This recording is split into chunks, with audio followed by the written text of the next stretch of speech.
from here, focused on my own way, with never looking back to those who lived in fear.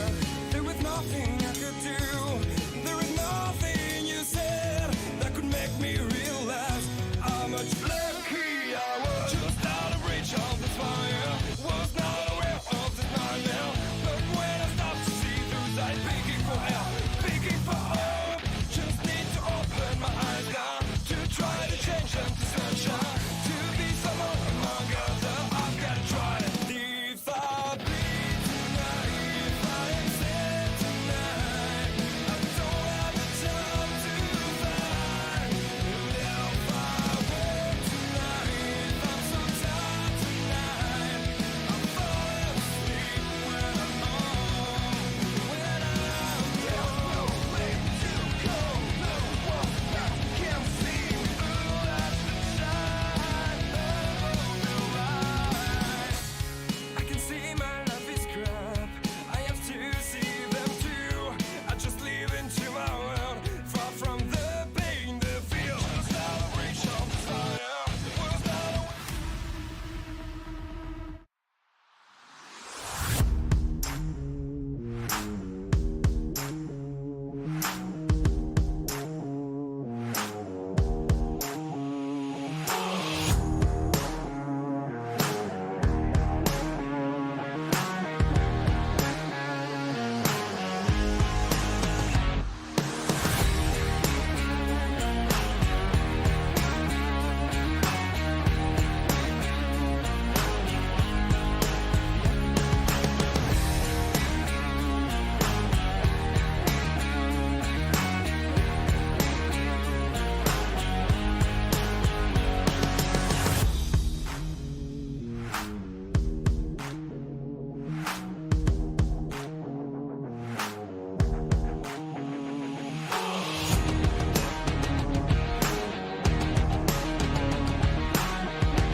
All right, good evening, folks. And I tell you what, welcome here. We're at week 4 for the hometown heroes here for the Coast2Coast Racing League.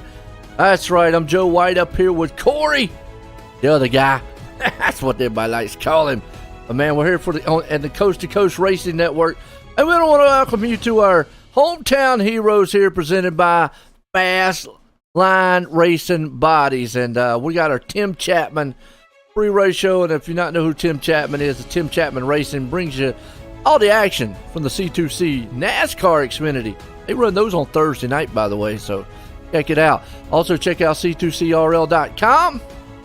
Well, it's been an interesting season so far here at Knoxville, and Corey, the hometown heroes, the whole premise of it is the fact of it's one track. It's like your home style track, and it's been good racing. Yeah, absolutely. They picked out Knoxville to run for their season here, and it has definitely produced some good racing. Well, we're going to head it on over here to Fast Line Racing. Heat race number 1, quality racing bodies, produced by former NASCAR regional short track champ Dan Chapman. And if you're in the Clarence, Ohio area, get one of them bodies. Let's grid them up here. See who we got on pole. Out front, Brian Moore Sr. We got Bill Calder. Calder. There we go. Appreciate it. Pat Boyce there starting the third. Joe. We say that one again was? Muzu. We'll get it right. Zach Chapman in 5th.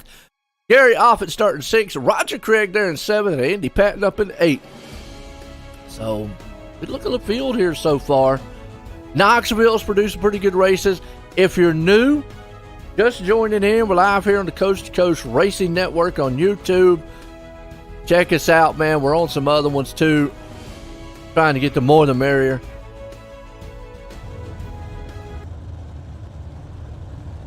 If you're new, though, 305s.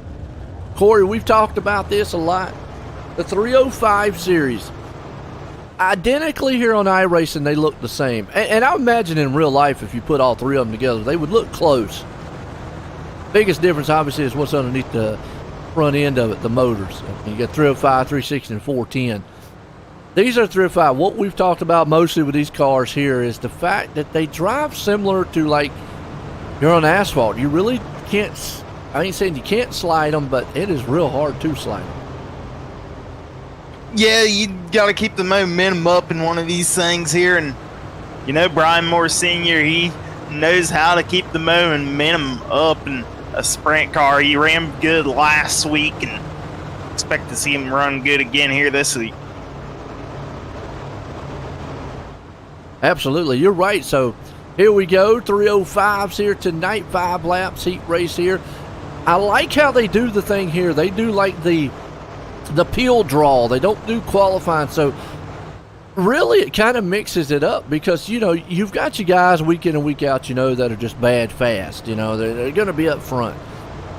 But they have to take that randomization of where they're going to start in their heats. And sometimes that can make how they start in the feature, if they make it, or how they start in their LCQs. And at that man, Calder did not go. Don't know what happened to him. Then he got tangled up with Musu. Yeah, Musu, and not sure why Bill didn't go, man. It's a technical difficulty, but unfortunately on Joe's part back there, hurting him. Brian Moore Sr. out front, though. Well, what I think happened is Bill was out ahead of Brian there on the green flag and didn't want to jump the field. I'm not sure why he didn't just fall back next to Brian anyways, but yeah. Mixed it up bad. Bad start on his end. Got Calder, Moore out front. Chapman there with it. Boys, the biggest thing with these 305s, you will see a little harder to pass with these machines than it is the other ones. Yeah, I think it really, 305s here, they're harder to pass than all three of them combined. And then I'd say 360s are going to be the easier ones you're going to see be able to make passes later on. Yeah, we always see that as it comes up, but Right now it's all Moore out front. Got Chapman right there behind him. Boys there. Appreciate everybody tuning in. Let us know who your favorite drivers are. Who you pulling for out there. Who you want to see do good. Here we go. White flag is out now for Brian Moore Sr. He's got a gap to Zach Chapman in second. Then they go back a little further. That's Pat Boyce holding on to third over Gary off. Gary going to try to make a move on the last lap here to move up a spot. Oh, Pat goes a little wide. Not going to be able to get it done for Gary. Pat Boyce holds on to third.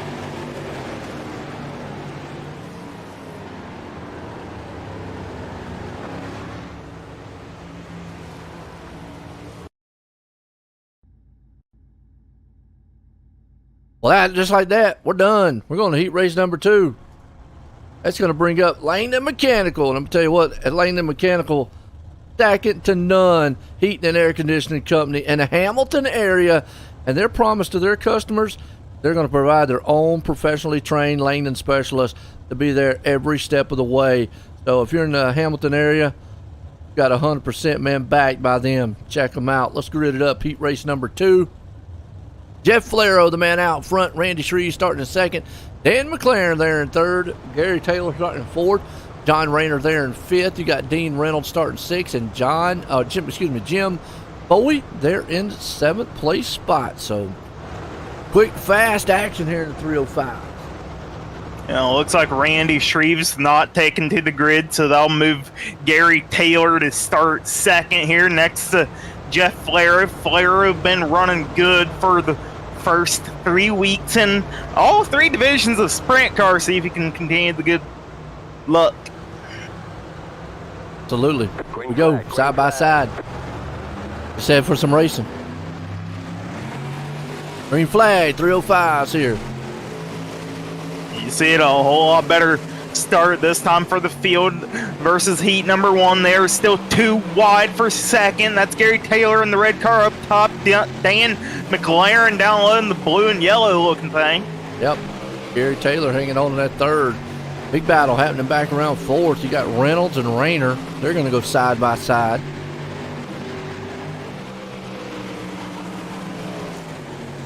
That's for the transfer spot. Top 4 directly into the big dance out of each heat race here tonight.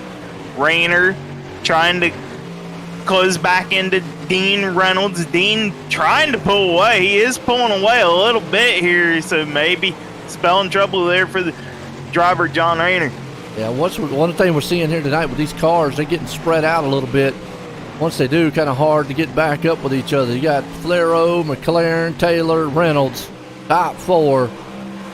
Reynolds, then Rayner back there in 5th, and Bowie and Shreves. It's the rest of the field, 5th, 6th, and 7th. 2 to go here, heat race number 2. Flero looking smooth on the bottom, but Dan McLaren riding there in second. He's trying to close the gap a bit. He has closed it pretty good. White flag is out for Flero. See if Dan can't get up here. Yeah, he's got a little bit more. He needs a latch on the back. Can he get that Venom Racing machine there up to him coming out of final turns? I don't think he's going to have enough power to muster it. And not going to happen. Boom. Good little effort there out of Dan to try to get Jeff Flero, your race winner of heat number 2. Absolutely. That'll bring us up in the heat race number 3 here tonight. That's Venom Racing. I'm going to tell you what, they're the proud sponsor of Coast2Coast Racing League's 358 Modifieds here. Let's group up our heat race 3 because we got Neil Krauser. I said it right. Starting out front, Mike Cranmer. Always had to get that one there. That's actually Preston Cranmer's dad out there. He starts in second. Brandon Dittmer starting in third. Cody Graham there in fourth. Blake Chapman up in fifth. G.J. Boydell in sixth. Jacob Musa. 7. Remember the moose part. Looks like mooses in Canada. Although he's not from Canada. Only GJ Boydell is from Canada.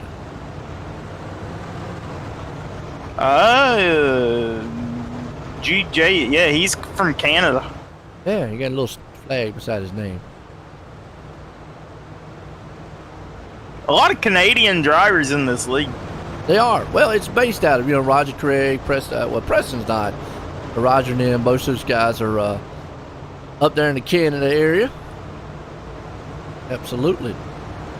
And Oswego Speedway is in Canada. So, and that's where a lot of the home track is for a lot of these guys, which is one track I don't think it's on iRacing. No, it is not, unfortunately, quite yet. Hopefully in the future.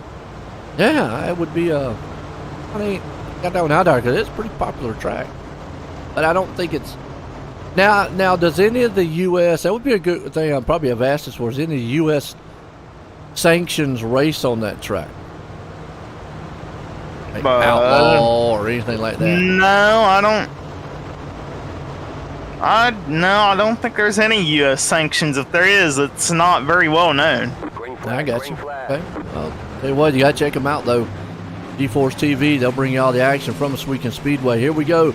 Browser out front. Look at this. Almost 3 wide back behind him. Cranmer trying to see if he can't cram that machine on the outside, see if he can't take that spot away. Yeah, and Dittmer had to take an EOL here for the heat race. Oh, my, we got a car upside down. That's Cody Graham. I hated a beautiful flop in the air. I like that. Open the door for Chapman up front. Good battle right now. Dittmer and fourth holding it together strong. Cranmer, GJ Boydell going at it for fifth, trying to get a little bit better starting spot for the B main later on. Here in a few minutes, few moments, minutes. All right. We'll get it out in a minute. We're riding here with Dittmer. He's watching this battle right in front of him. He's got Strouser, Uzala, Musa. I just might as well just call him Moose. We're gonna call him Moose. I might as well. I mean, heck, Musa. That's his name, but I know I'm messing up week in and week out. Give him a nickname. The Moose. I'm plowing through this field. He's looking strong second, though. Chapman, though, he benefited from all that little mayhem early. Got out front. Looks like Dittmer's going to hang on the third. As Miller time, Strouser's not going to be able to get him. 3 and 4. That's going to be top 4 coming out of here. Heat race number 3. Strouser almost made a mistake there. Not enough for GJ Boydell, though. Capitalize. Okay. Heat race 4. All right, we've got a 4th one tonight. That'll bring up Moyer, Form Equipment Management, and Clarence. And Clarence, Ohio. Excuse me. Say them too often. But Moyer Management there, they're the proud sponsor of the C2C Retreads. That's the 55 plus division. Let's grid up our heat race number 4. We got Greg Parmalee will be out front in this one. Gavin Chapman there in second. Donovan Ross third. Joseph Grandy fourth. Nick Shell there in fifth. Patrick Spangler sixth. Stephen Bixler is in seventh. Go. So Grandy, Spangler, 2 guys that have been competing for wins week in, week out, and all 3 sprint car divisions. They have a little work here out of a heat race to get done, though. Absolutely. Greg Parmalee. Oh, okay. Got some information about Oswego. Okay. Check this out. As Oswego is the home of the Canadian Sprint Car Nationals, also the Pinty's late models on dirt. And it said the World of Outlaws used to come up. It's in Clarence, Ohio. So Roger Trigg giving it. So basically, the Canadian Sprint Car Nationals style race, but the Pinty late models, if you're not familiar, Pinty's is almost like the equivalent to what NASCAR is down here. They do call it the Pinty NASCAR series, so I think they're in association with each other, but that's interesting. Cool deal. So they got some big races up there of their own. We got some big racing going on here for about second, third, and fourth. Yeah, 3 wide action right now for P2. That's Greg Parmalee in the middle, Grandy up top, Patrick Spangler down low. So, Dave, the strong runners every week. Spangler into Greg Parmalee, who's going to survive. In the wall. And he 3-0. destroyed that machine. Wow. Ooh. Wow. Ouch. Go back on the replay real quick. I know it didn't bring a caution, but we'll watch it. A little bit of a tire contact. Can't do that in these cars. And then those two just got together and then bam, right in the wall. Destroyed it. Back live.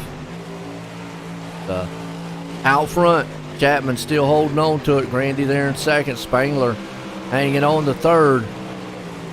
Remember, Knoxville's kind of unique here. There's kind of like no inside tires or anything. They got the kind of own cushion on the inside and the cushion on the outside. Yeah, the inside berm on the bottom. They build up the cushion on the outside, and you see Spangler last shot there to Grandy. Not going to make it happen for second. Gavin Chatton picking up the Heat 4 win. Grandy second, Spangler third, and Nicholas Shell, he'll transfer on. Yes, it will. So, all right, green flag or yellow flag. I'm going to get the right flag in a minute. Checker flag. Heat race number 4. Figured I'd just go through all the flags for y'all folks. Chapman winning here, heat race 4. See if that brings us to the LCQ. Does. 26 show up. They 2 go home, right? They're taking 8 out of the B main. Okay, so that means we got 2, 4, 5 going home here. B main, Gambler Motorsports. Man, they're an esports racing team. They compete across the iRacing platform.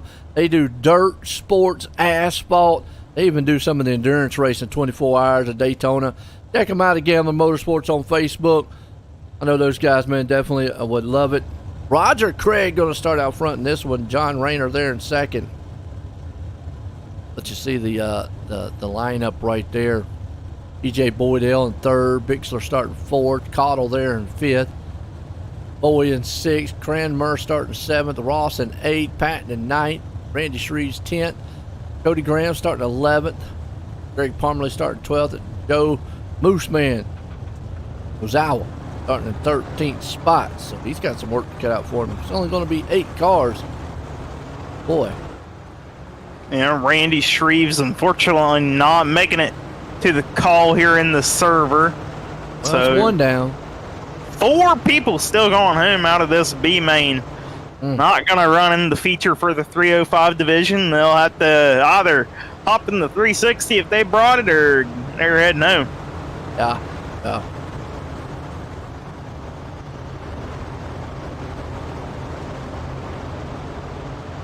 All right, Craig, Rayner, Boydell, Bixler, Boyd, Cardell, or Codler. Hope that's right. Bill Calder? Calder. All right, green flag. Oh, Roger Craig out front. What you got? They are going at it back here in the back. Oh, yeah. Back. They are Final pretty transfer, wide. man. Oh, yeah. Yeah, you got Moose. Well, look up Moosauer. He doesn't come from 12th all the way up to 9th. He don't want to go home tonight. He says, man, guys, please, I need one more position. They're battling right in front of him. Yeah, got to try to get that top 8 here. And right now, that's being held on by Jim Bowie. But they are 3 wide almost for the transfer spot. I don't know if you look in the stream, but Moosauer's picture, man, on his profile, he's got an alien for what you call it. Oh, no. He says he look pro, go slow. Oh, and Bowie, a little squirrely there. He's going to drop back to around 11th. Yeah, Cranmer holding on to that final transfer right now. Patton outside looking in. Halter, Bowie, like you said. Meanwhile, the old guy of the bunch, Roger Craig, he's showing these young dudes how it's done out front. He thinks he's just out here on a Sunday fishing trip right now, just cruising. He's got a nice little lead. That's GJ Boydell in second. John Rayner riding in third. Stephen Bixer back there in fourth. Still single file back to Donovan Ross. And then you go back to sixth place, and they are about 2 wide. Yeah, Cranmer's barely hanging on, trying to that eighth place spot.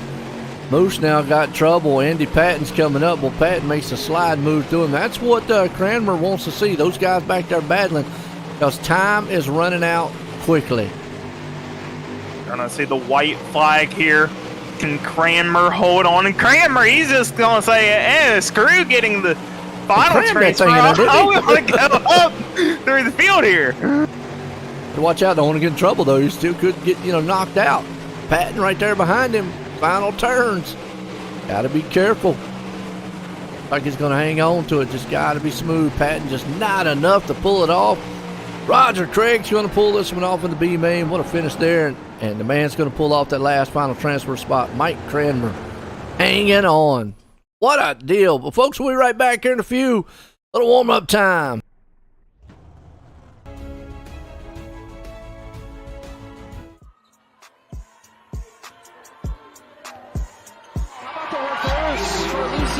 She has her first point. Yeah, Lucy Olson, talented sophomore.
All right, welcome back, folks. Here we go. We got feature time here, and it's going to be a solid one here tonight because our feature bring up the Super Dirt Car Series lineup here.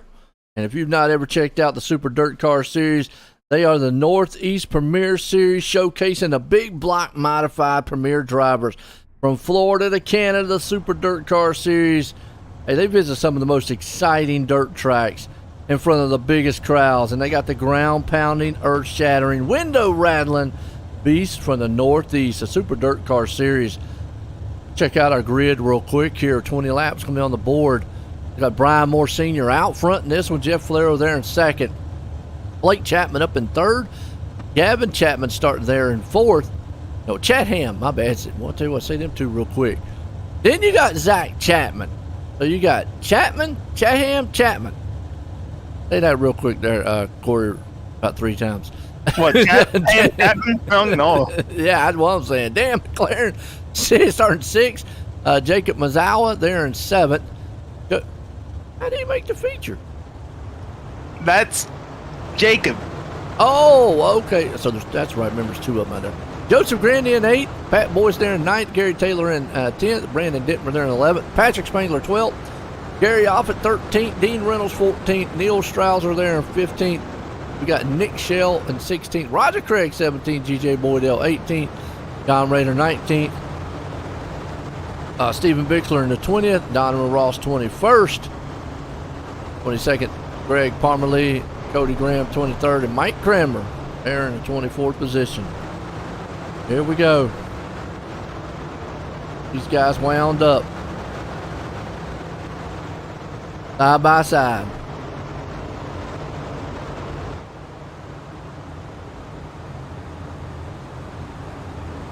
Absolutely good group of guys for the 305 division here.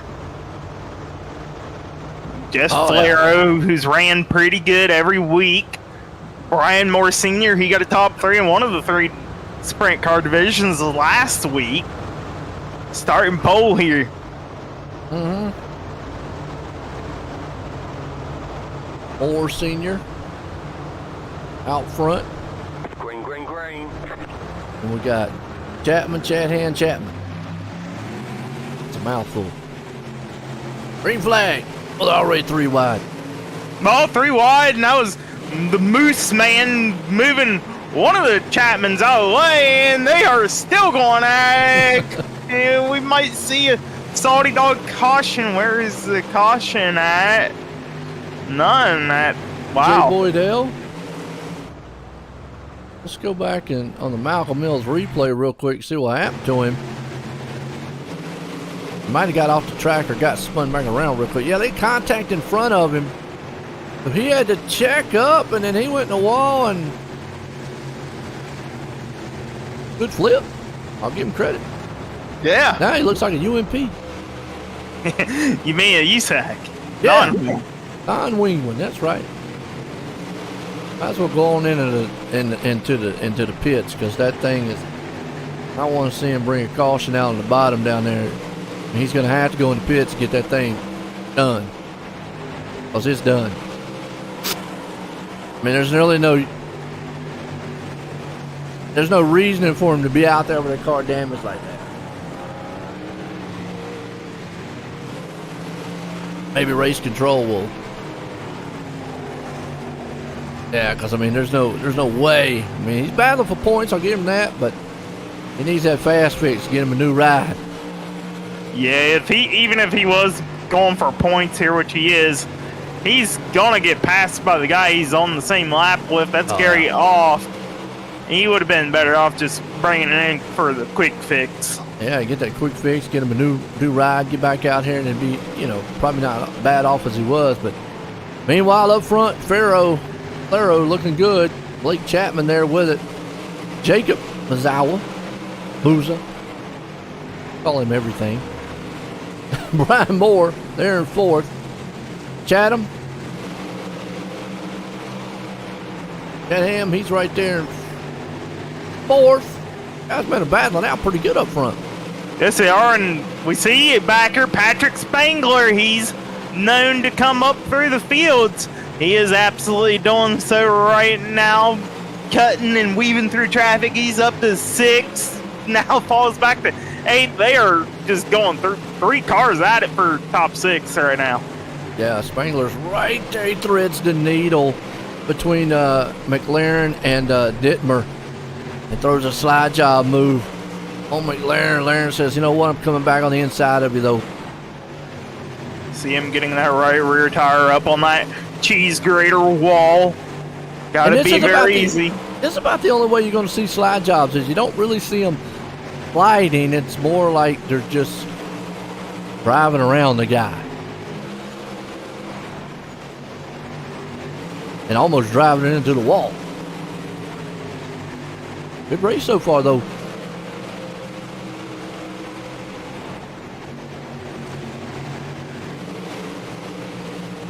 That's a heated battle right there. Yes, between, it is. Chapman, Laren, and Dittmer.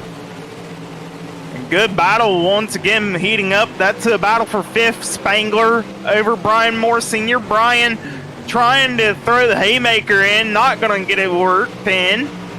He'll drop back to sixth. That moves Spangler to fifth right now, and we got 7 to go. Yeah. And by the way, that's Clarence, Iowa, not Ohio. It's Iowa. I never said anything, but I think I might have said Iowa. no, you said Ohio. Yeah, Ohio. I might have said Ohio, but it's Iowa.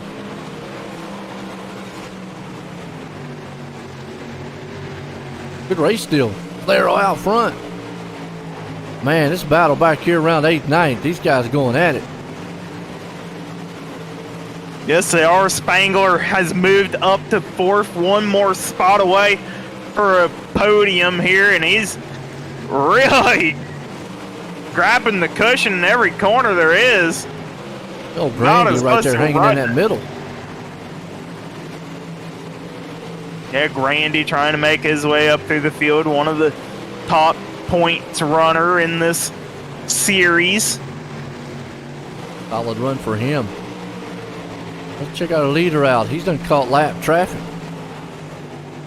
As he has, he's made his way through a couple of lap cars already, put Preston Cranmer between him and Chapman, and I mean, he's even without the lap car Falero right now. That is a big lead to your second place driver. That's Blake Chapman, 1.8 seconds. Good one. They still at it back here around this 8th place spot, though.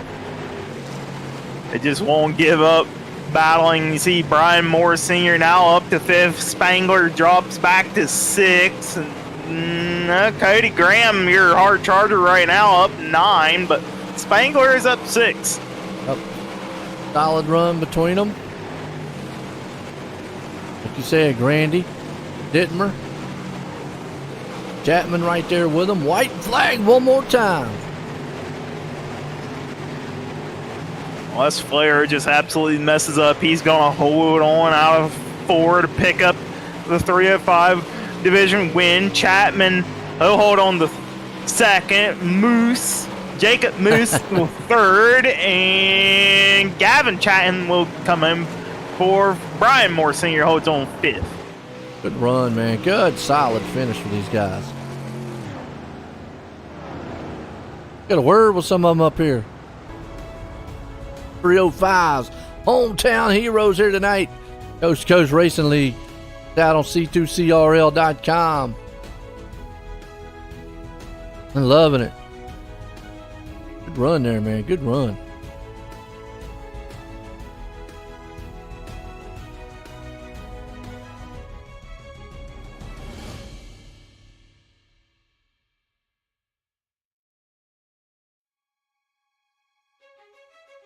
Here's your results. Falero brings her home.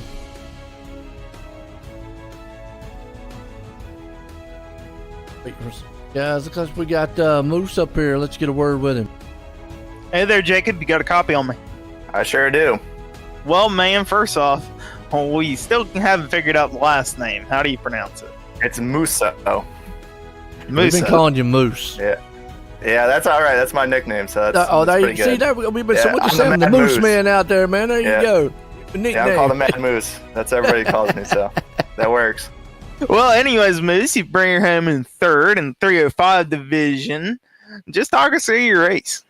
Yeah, well, the start was kind of hairy, but I knew I had to just hold down the bottom and be nice and smooth on the throttle. And somehow I found my way to 3rd, and I was like, all right, I just got to keep these guys behind me. And there was a couple guys that are faster than me, but I just held them off for a little bit, and then I was able to latch on to 2nd place and check out. Absolutely. Well, man, you did an awesome job keeping it smooth. You got anybody like to thank for your outstanding performance here? Yeah, I'd like to thank Fast Edge Hot Rods. I don't have it on the car yet, but hopefully we get on there pretty soon. And I'd like to thank my brother and stuff for helping me spot during that race since he didn't make it to the feature. But yeah, thanks for having a great broadcast too. There you have it. Your third place 305 driver, Jacob Moose. Yeah, man, I tell you what. Well, let's bring up this man here. We got Blake Chapman, second place guy. Let's go. Hey there, Blake. You got a copy on me? I got you. Well, man, you hold on for second here in the 305 division. Just talk us through your race. Yeah, I was just trying to get dialed in. I figured the bottom was going to be the fast line. It usually is here at Knoxville, and it was getting so slick that top was just really far away around the track. But, yeah, it was really slick down low, too, and I was screwing up quite a bit, and Flair was pulling away, so I tried a couple different things, but at the end, I think I found maybe something a little bit at the end. I was keeping pace with him, but I wasn't bringing him in or anything. I don't know if I would have been able to get him with a caution, maybe if he screwed up really bad, but overall, really clean racing, no cautions, and it kind of hurt me in a way, but I like to see the guys racing clean. Absolutely, and clean you did it. You brought her in second. You got to thank for your outstanding performance. Yeah, I got to thank my parents, grandparents for watching and supporting. I got to thank all the boys down at the Krite Sim Racing team and the Can-Am Racing team. Got to give a shout out to Galen's Gourmet Popcorn. Head over to their website, use code CART, C-A-R-T at checkout for 15% off of your order. And I got to thank you guys for putting this on. There you have it, folks. Your second place driver, Blake Chapman. Did an outstanding job. This guy, though, pulled it off. Jeff, join the booth guy.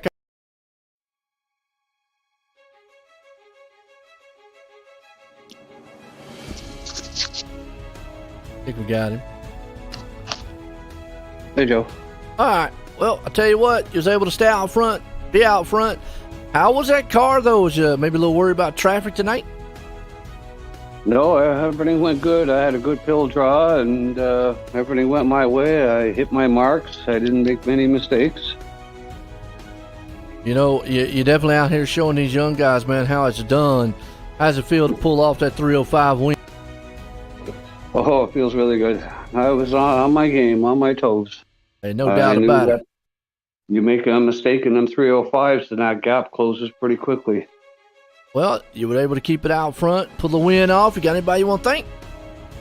Yeah, you guys for the broadcast and Coast2Coast Racing League, Oswego Speedway, and I just had some good Pinty's NASCAR wings with a good cold beer earlier, so I think that got me a couple extra mile an hour. Hey, there you go. I tell you what, winner tonight, Jeff Flair. Again, congratulations there, Jeff. Thank you. There we go. Well, I tell you what, folks, don't go anywhere. We're going to swing it on over here to the 360s. We'll be right back here in a few.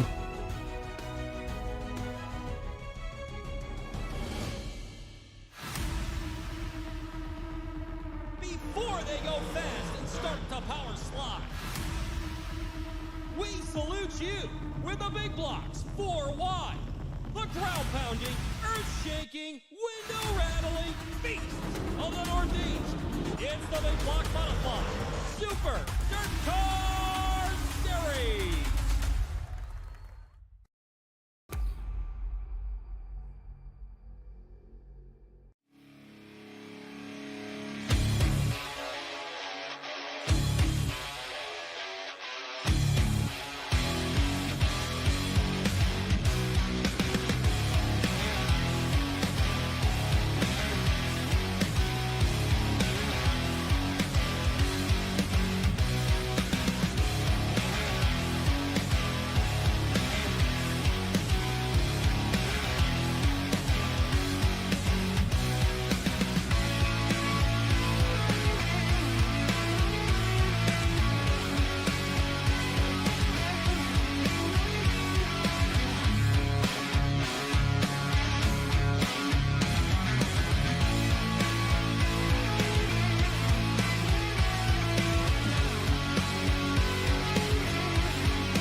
Well, good evening, everybody. Welcome to our weekly race chat.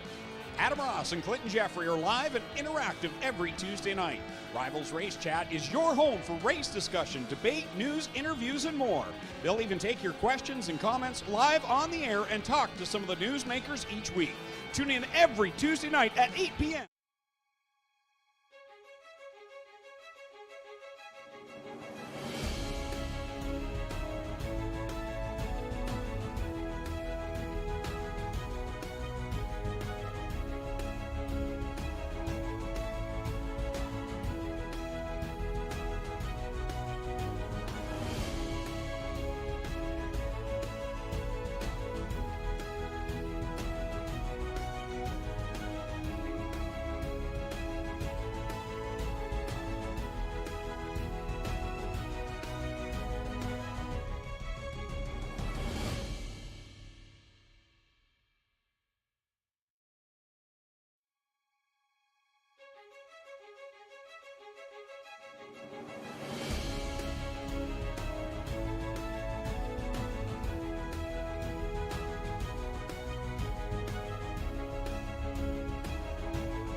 All right, folks, here we go. We're back at it again. Now we got the 360s here. And let's look at our Flatline Racing Bodies Heat Race number 1. Be the lineup here. Out front, Stephen Bixler starts there. Dean Reynolds up in second. Randy Shreve starts at third. Trent Verstraeten up in fourth. Joseph Grandy there in fifth. Brian Moore Sr. in sixth. G.J. Boydell starting seventh. Kurt Shatner in eighth. Kind of one of the biggest things with these that you'll see is a lot more power, maybe a little more of a slider style with these cars. Yeah, definitely going to have a lot more horsepower under the hood in one of these 360s. And Brian Moore Sr., he's going to start this one at the back, getting an EOL. He got that for causing an incident last week in the 360s. Absolutely. All right. Got a good solid field here tonight for the 360s. Hope everybody's enjoying it. Some hometown heroes here.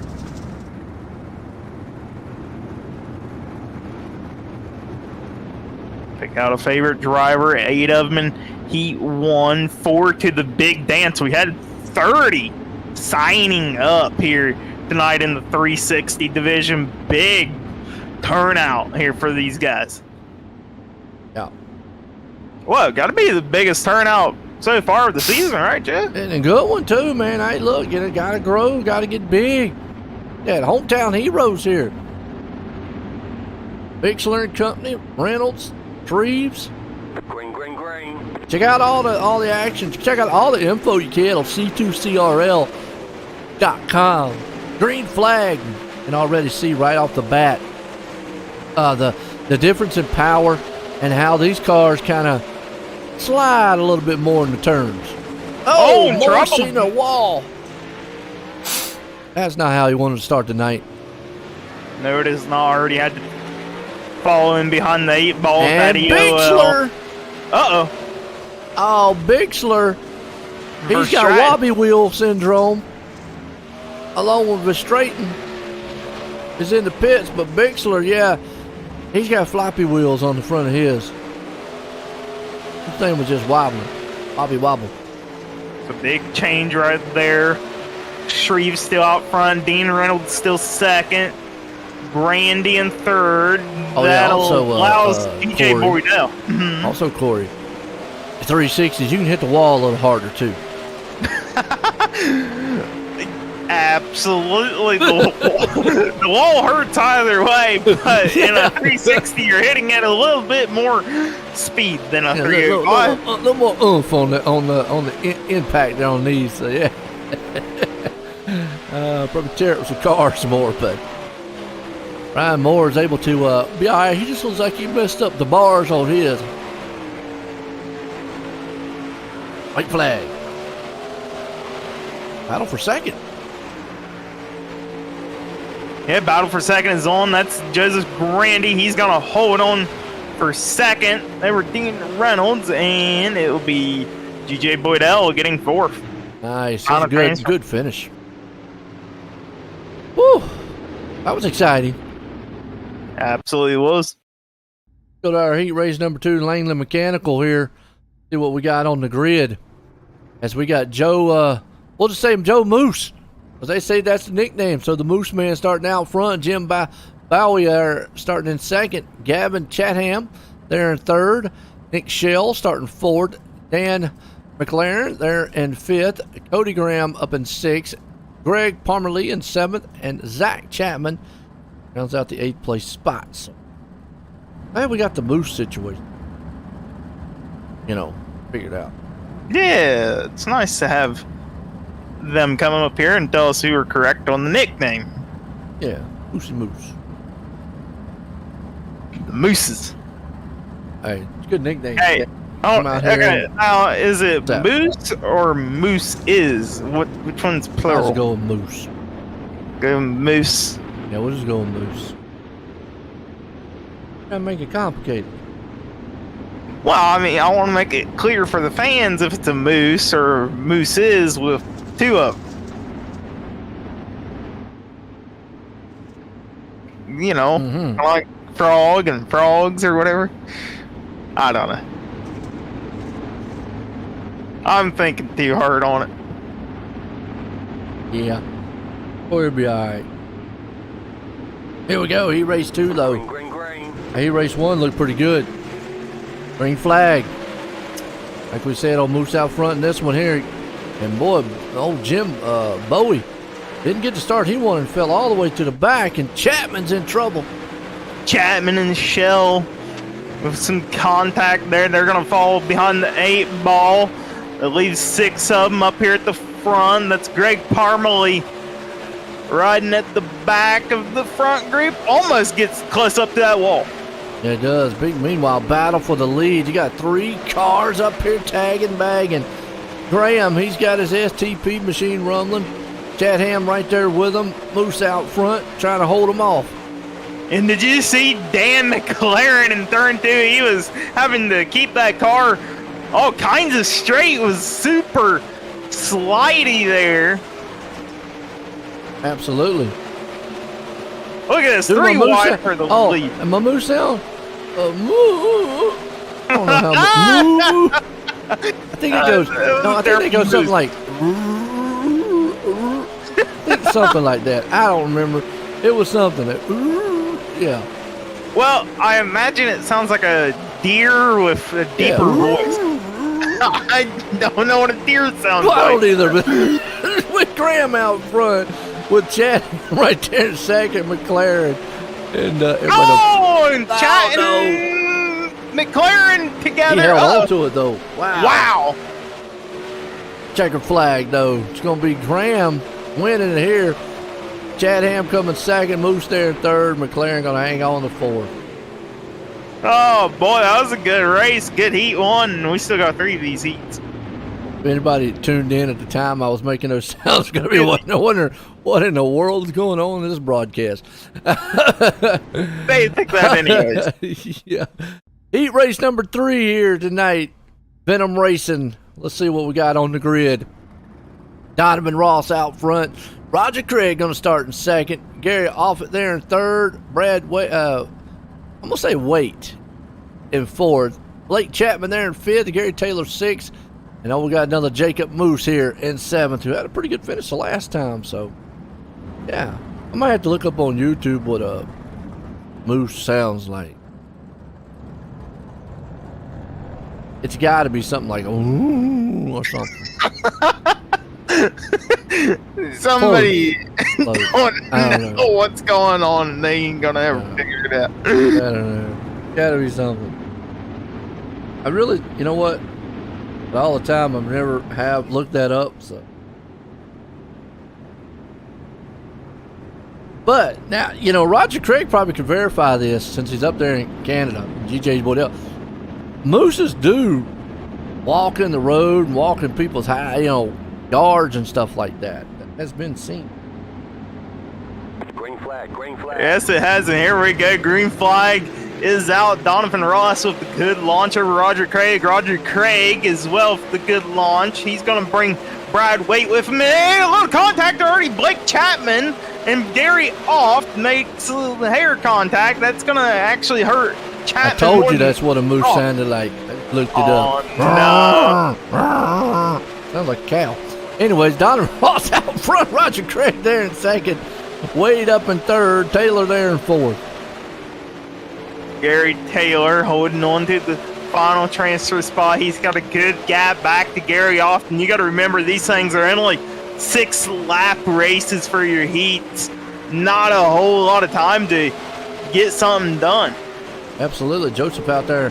You're pulling for Gary and Roger. Okay, well, is it Gary Offit or Gary Taylor in this one that you're pulling for? Which one you got? Right now, good drive, man. I tell you what, Roger Craig, he's holding him off. And actually, Roger had a pretty good run his last time in the 305. Yes, he did. Right now, running good in heat number 2 here in the 360, heat number 3 rather, in the 360 division. Yep. Wait right there, sitting in the third place spot. He's got Taylor, man, trying to look if he can't drive it down on the inside and pull off maybe a slide job on him. Not quite yet. White flag one more time. Last time Gary Taylor has a good gap back to 5th. Should be able to hold on as long as he doesn't make a mistake. He is. Give the win to Ross, Craig, Wait, and final transfer Gary Taylor. Taylor, yeah, the salty dog, man. He's got that bulldog up there roaring at him. Good. Heat race number 4. Moyer Farm Management from Clarence, Iowa, by the way. That's our heat race number 4. Let's grid them up. Jeffrey Barker out front. Jeff Flero there in second. Patrick Spangler starting third. Andy Patton in fourth. Brandon Dittmer in fifth. Chad Cote in 6th, and Bob DeGood there in the 7th. And still Bob DeGood in the first ones here, but well, I'm hoping y'all enjoying out there tonight, man. It's been a good one so far. Hometown Heroes, 360 guys out here right now. We got the 410 wing sprints coming in tonight. We got who's in the asphalt? Where we at in the asphalt tonight, Dr. Corey? We will be going over to Langley and the late model stocks later on. Now, if you're new to the Hometown Heroes here, folks, the dirt side of it, what they do is every week they stay on the same track, and that's why we stay here at Knoxville. And it's basically what we're doing.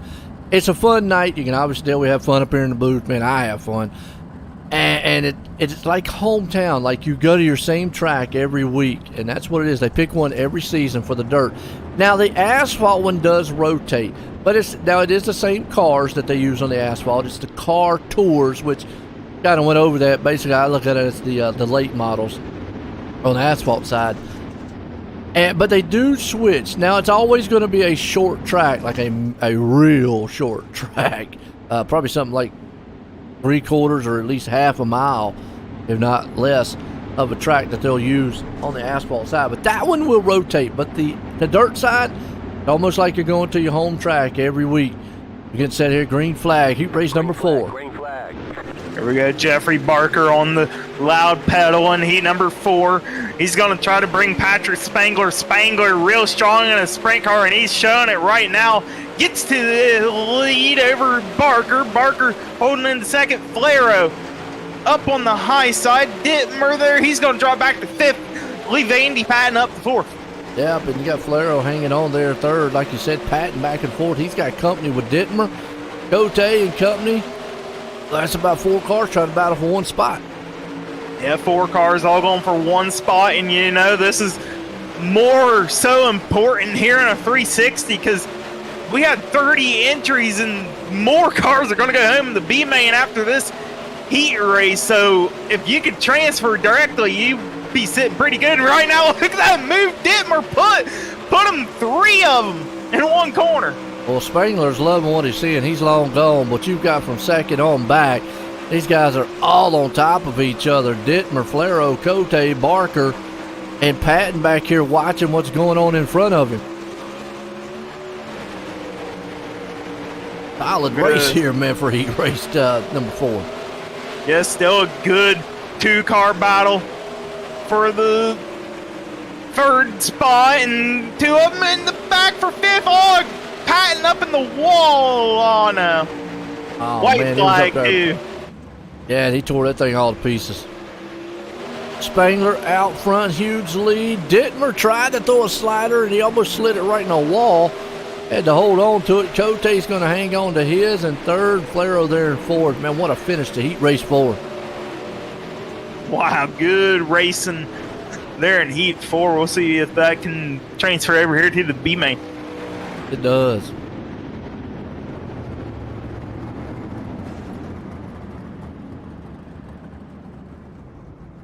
Good racing tonight, folks.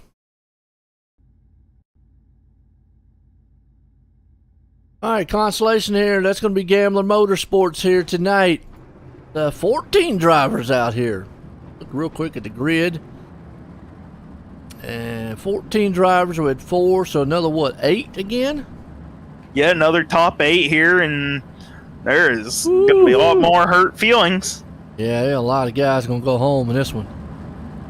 Right now you got Bob DeGood sitting in that 8th place spot. You've got some heavy hitters. Chapman, Luce for Straighten, Patton. Remember Patton came up through there big. I mean, that's a lot of guys behind him. that normally we see either already in a feature or battling up front. Brian Moore Sr., another good driver in the sprint cars. He's in this B main. Blake Chapman, who got second in the 305s just a little bit ago, he's in this thing, starting third on the field.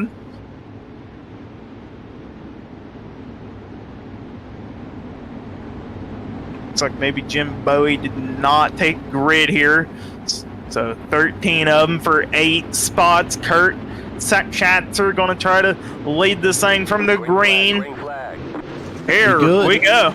Oh, not a good start for Kurt. He immediately goes to the inside berm. Maybe technical difficulties for him. And oh my, we got a big old wreck. Uh-oh. They're everywhere. Patton, go back on the Malcolm Mills replay and see what happened here. That was on the start. They might have got checked up due to Schatzer. Well, no, he got off the field. Oh, a car in front there went around. Not sure it was, but then Patton got involved. A lot of other guys got involved. Now it's going to be whoever can get back up and going, because Jeffrey Barker is hanging on that last one. Patton is right behind him. Really, we've only got 2 cars that's going to be leaving this one. Battle for 8th place.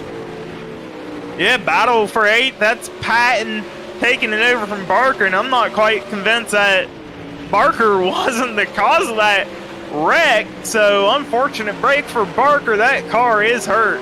Yeah, it's crab walking. And a little crabby on the track right now. Yeah, he's hurt. I don't think he's going to be able to get any speed up as Andy Patton hangs on to it. Meanwhile, Brian Moore Sr. is the man out front holding on to the lead. Brian Moore Sr. leading the B main here. Lap number 5, going to see lap 6. He's got Shell behind him. 2 wide battle for third. That's Jacob Moose and Gary Offit. You go back, Greg Parmalee in 5th. Like the high side's a place to be right now. Nobody's trying to tackle that low line yet. And like you said, Moosey's hanging up on the top. Offit right in front of him. Shell holding on. Shell's trying to close in on Moore. He maybe throw a late slide job. Here's a white flag starts to fly. You got to make sure that you don't make a mistake here. White flag in the air. Just got to hang in for one more circuit. Yep. More out front leading it. 2 more turns to go. Shell might not be close enough as Moore's got this one settled in. Looks like Shell's going to bring her home in second. And Andy Patton's going to bring home that final transfer spot. What a good B main here tonight. But folks, I tell you what, going to rumble this thing over here. We'll be right back here because we have got our feature time coming up, so don't go anywhere.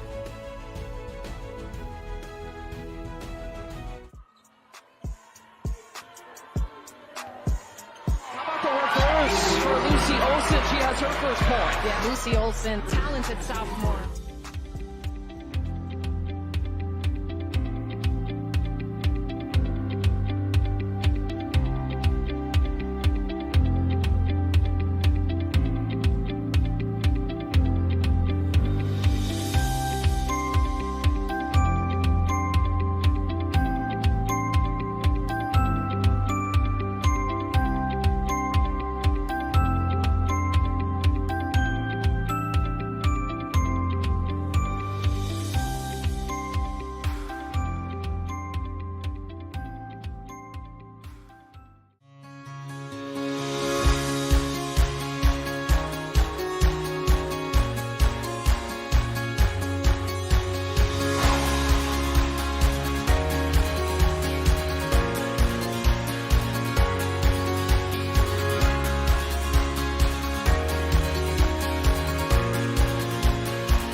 All right, folks, feature time. Here we go. Out front. Gonna lead these things. We're gonna sit here for our featured here tonight. Hometown Heroes 360s. We've got our Super Dirt Car Series line up.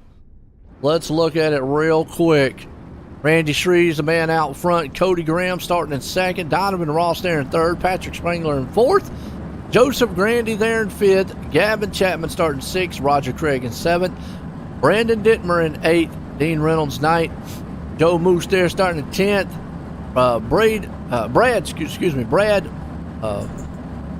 Brad Waite starting in 11th. Chad Cote there in 12th. DJ Boydell in 13th. Dan McLaren 14th. Gary Taylor 15th. Jeff Flair 16th. Brian Moore Sr. starting 17th. Nick Shell in 18th. Gary Offit there in 19th. Jacob Moose there in 20th. Trent Verstraeten starts in 21st. 22nd man is Gary Parmalee.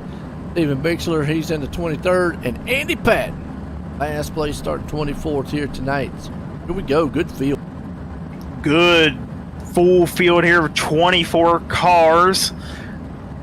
Shreves, who did not make the call for a 305, he's making the call here for a pole. Oh, Dan out there talking about, well, we were only talking about one moose, so we were only talking about one moose sound, not multiple mooses. We're just talking about one moose. Well, no, now it is a moose, even though there's two moose. But no, I was talking about in real life. I know. They are. The brothers are they brothers? They're other brothers? I think we asked this the other week, didn't we? But we didn't. I don't think we asked if they were brothers or father or son, but they're definitely related. Yeah. I think. I mean, they're both from New York. Look at Joseph out there. See, he's crazy. Yeah, there you go. See? You can have one or you can have multiple. There you go. One moose, two moose. I don't know if I'd want a many of them, man, running up on my yard, though, man. One's enough. Them things are big. Yeah, even a little baby moose, whatever you call it. I just hear Roger Craig's thing on it. I don't want to get too far off the racing, but has he ever seen one in real life? That would be kind of cool. All right, here we go. Feature time tonight. Hometown Heroes 360. Shreves out front, Graham, Ross. And no, you have not tuned in to National Geographic, folks. We're still racing here tonight. Getting set. Pace trucks in. Going green. Green flag, green flag.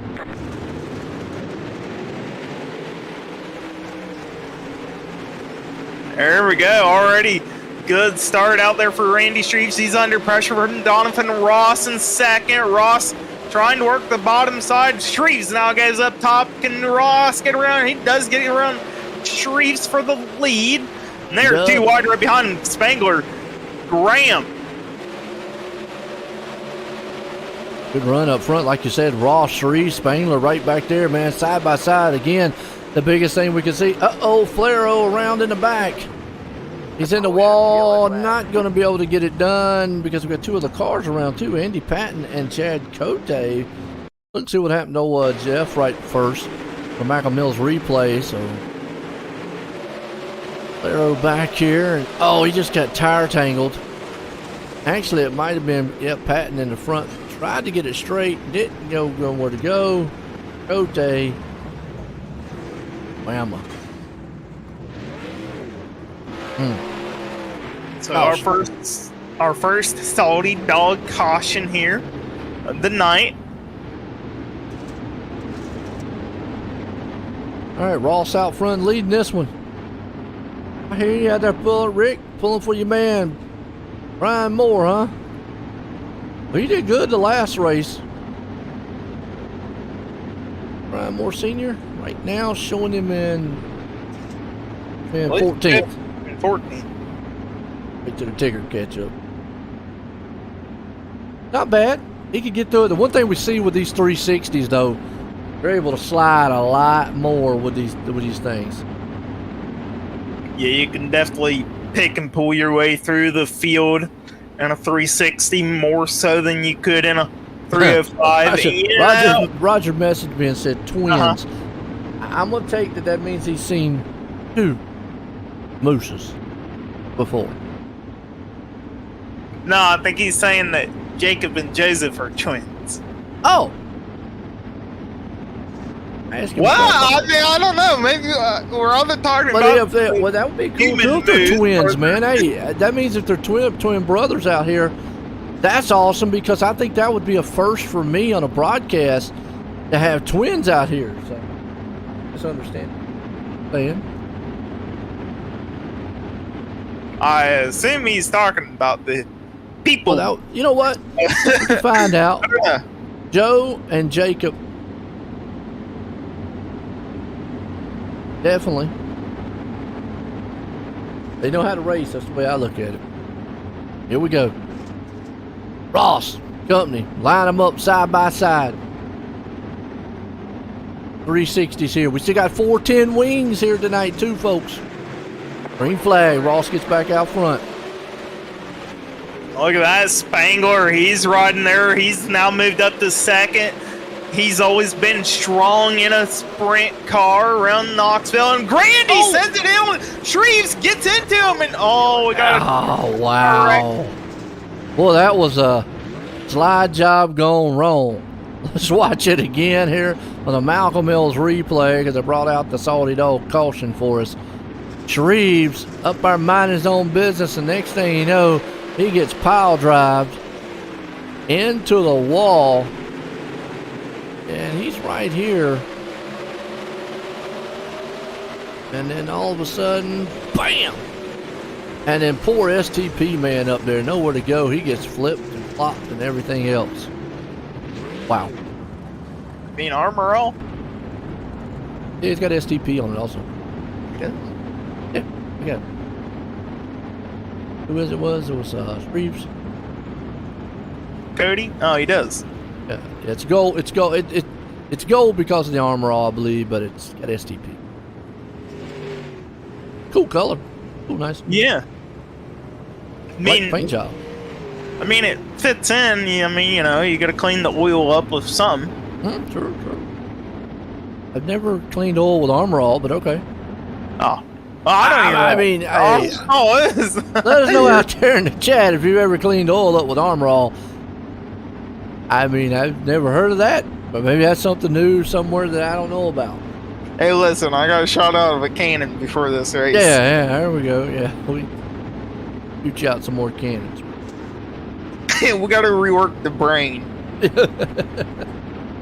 These guys got to rework the restart up here, man. Ross and company up front for 360 wing sprints. Race so far. All these competitors. I got to give a shout out, man, to all these guys. I got to give a shout out to all the great sponsors out here tonight. It's Coast2Coast Racing League here. Check them out on c2crl.com. You'll get all the information you need, all the leagues that they run, because they pretty much run about 5 days a week here. They even run more than that, but just check out the schedule. Check out the great sponsors. We go back green here, 360s. Ross gets a good shot out front. Yes, he does. And you see Spangler goes up. Actually, almost looked like he got in the wall. That was net code action. And we're wrecking at the back. Who is that? That might be Jacob Dean Moose. Reynolds.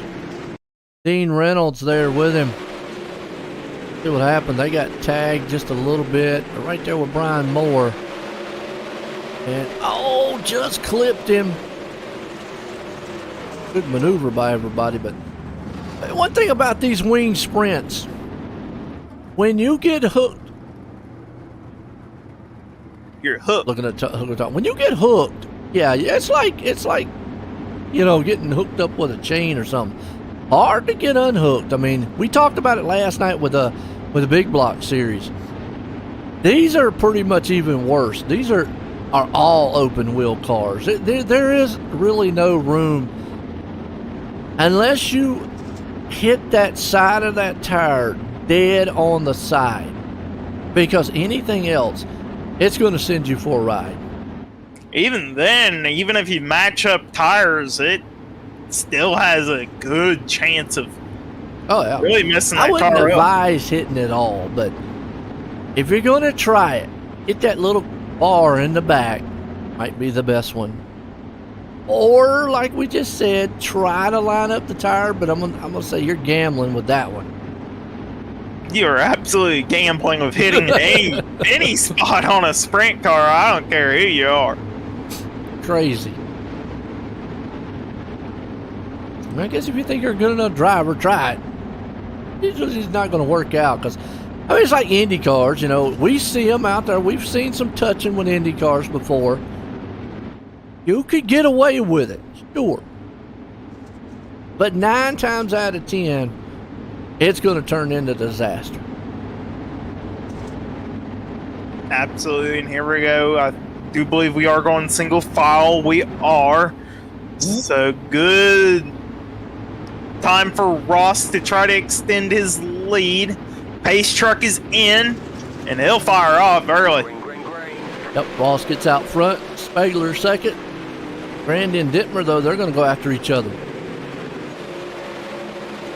See Grandy up there riding the cushion. And, you know, Joe, if 30 cars that started this night, there was 30 in you're this talking about tonight. Okay. Yeah. Saudi no caution is out once again. Yeah, I think it's Joe Moose back here. Bob, let's go back here on the Malcolm Mills replay. Check it out. And just a little love touch, maybe. Oh no, he had a car just come up and Potter told him he was clear. He wasn't clear and obliterated him.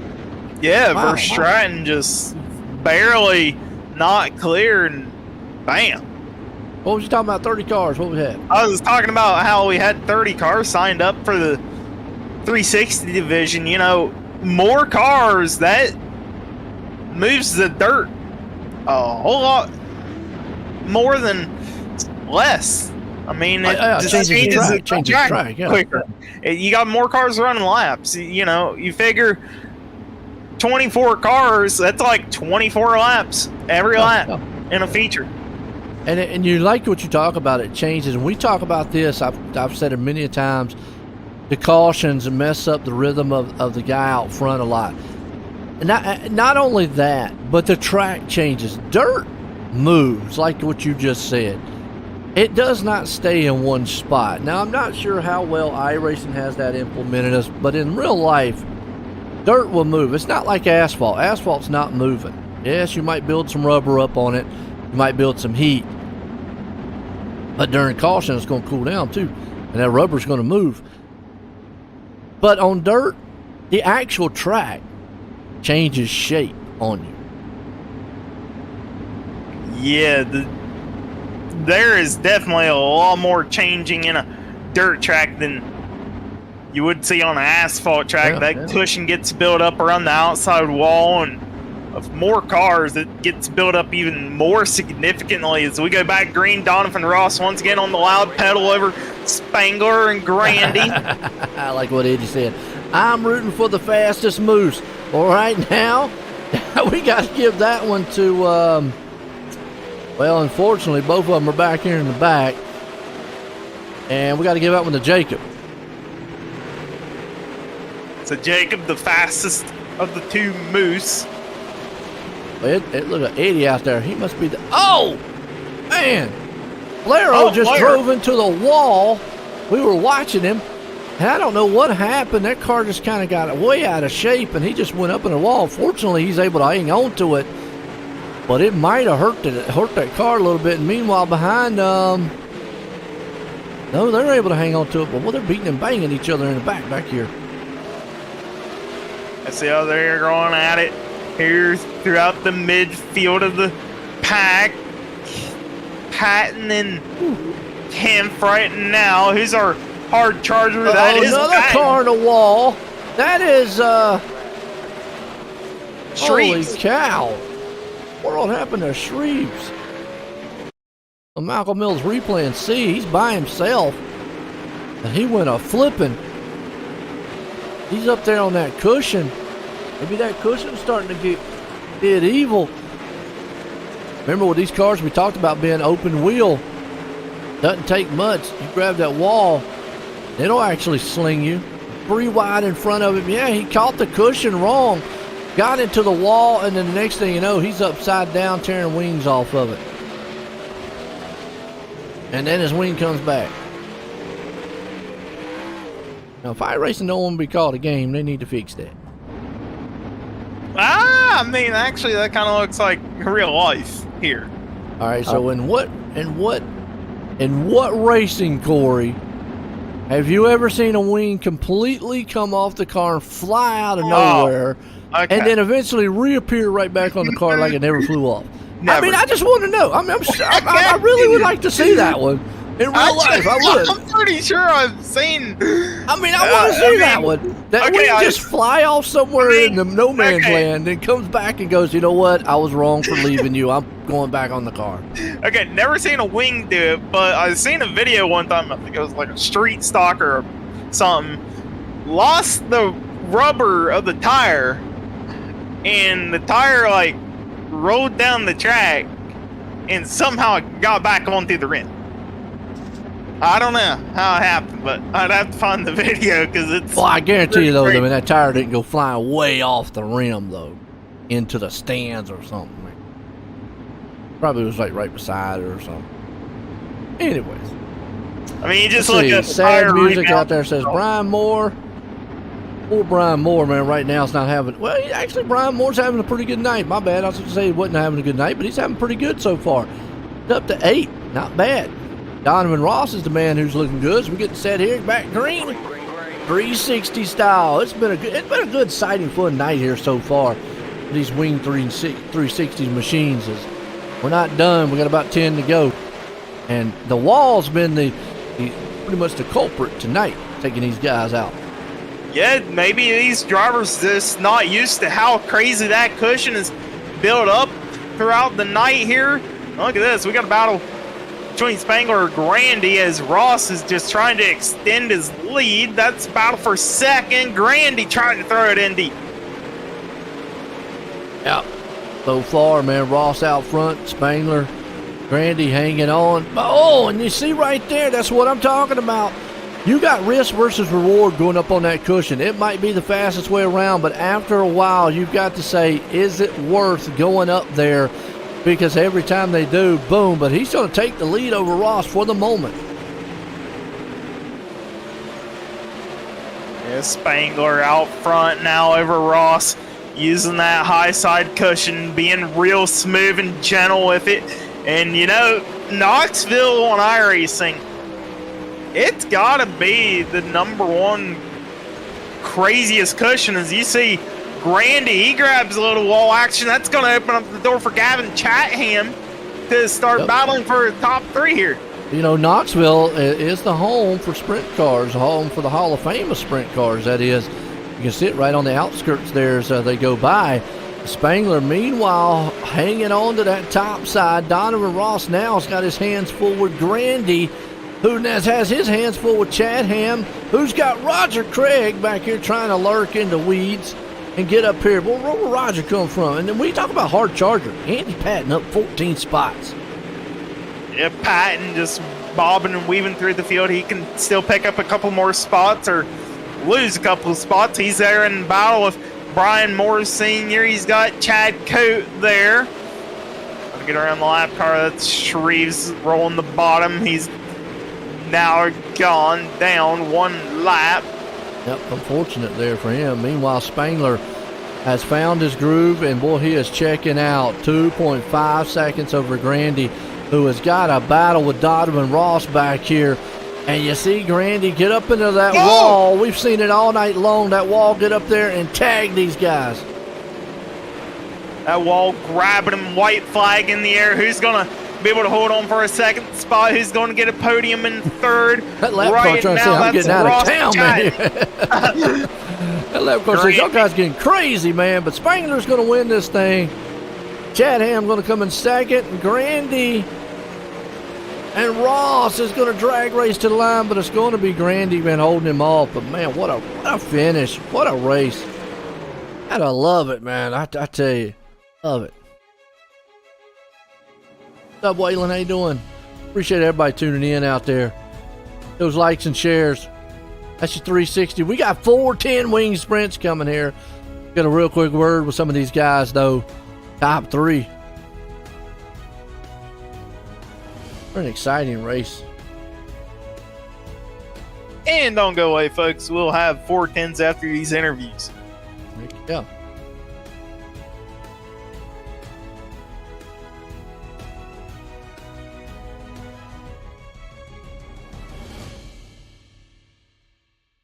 All right, let's bring up some of these guys up here.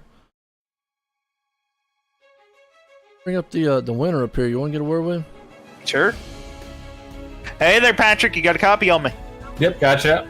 Well, man, you started fourth here in the 360s. Was able to bring her home in victory lane. Just talk us through.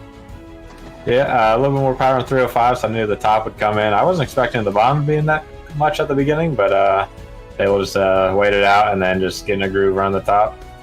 Absolutely. And, 30 cars that started tonight in the 360 division. How much does that change a track versus saying having only 26 cars in a field? It gets the track wore off a lot quicker, so if you have confidence running the top all the way around, that's going to come in quicker and pay dividends of the people that can't run it up there as consistent and have a better shot at getting past them if you get stuck behind cars. Absolutely, and you made it work up top. You got anybody you like to thank tonight for your outstanding performance? Yeah, just Roger for running the league. You guys were putting on the awesome broadcast, Coast Racing. I think we had Dittmer and Grandy in here tonight. Dean was in chat with us back at the Bill Kiley farm there, getting their car ready for Friday at Lernerville, and Dad and Uncle back home watching. There you have it, folks. Your race winner, Patrick Spangler. Absolutely. So let's get up here with the second place man here, Dadham. Get a word with him. Gavin, enjoying the booth. Got a copy? I hear you. Well, man, I tell you what, I was able to hang on a second. It was a wild one out there. Take us through that final laps for you. It was definitely wild for sure. I seen Joseph. He was running like a slider line, and he missed the top, or he hit the top, but he hit it a little too much and got a little. He bicycled a little bit off the corner, and I seen him cut down, and I seen him coming back up, and I thought we were done at that point in time. But luckily, we were able to skate by, and Joseph's a good driver. He knows what he's doing, and we were able to skate by there and hold on to second place, which is awesome. I think it's my best finish of during Hometown Heroes, so it's pretty cool. Yeah, right now, I'll tell you what, you look good out there, man. You ready for those 410s? Hopefully, yeah, I'm definitely ready for sure. Hopefully we keep progressing. We finished fourth in the 305s, and then we bumped up to second in the 360s. So maybe a first place for the 410s. That'd be pretty cool to get my first win in Hometown Heroes and in the 410 sprint cars. That would be awesome. Anybody you want to thank for a good finish here tonight? I just want to thank you guys for putting on an awesome broadcast. It's always fun to go back and watch, and if I can't make the races, it's always fun to watch. I just want to thank Coast to Coast for putting on a great league. I want to thank Velocity Race Design, Chatham Motorsports, MSMD, Mike Schick Motorsports Designs, and Northeast Outlaw Motorsports. I want to thank all the fans who come out and watch every week. I hope we put on a great show for you guys. I hope it's fun to watch, and I want to thank everyone out there who comes and watches races and supports me. I really appreciate that, and that goes a long way with me. There you go. Second place man there, Gavin Chapman, bringing it home. Let's bring up third place guys to get a word with him. Hey there, you got a copy on me, Joseph? How you doing? Well, man, you were able to bring her home in a podium spot, 360 division here in Hometown Heroes. Just talk us through your race. It was pretty good there. I decided to do that slider line because I felt it was a safer way around. And then messed up a couple times the last couple laps there, so I fell back to fourth. I decided, heck, I'll try the top line, and then I realized I probably should have tried it a lot sooner. It wasn't as bad as I thought it was. But I held on for third. Well, man, I mean, you got to experiment with different lines, and sometimes you make mistakes, and sometimes you get away with it. Yeah, that's for sure. Well, man, either way, third place here tonight in 360's got anybody you like to thank? Yeah, I'd like to thank Catalytic Recovery, West End Tone Repairs, the guys over at Trade on Wheels Racing. Congrats to the Spangler there for the win. I'd like to thank you guys for doing the broadcast. Coast to Coast, all their sponsors, the guys behind the scenes that make it run, and my girlfriend Olivia for letting me do this every night. There you have it, folks. Your third place driver, Joseph Grandy. Absolutely, man. Good run for him. Well, folks, man, don't go anywhere. We'll be right back. We got 410 wing sprints coming up.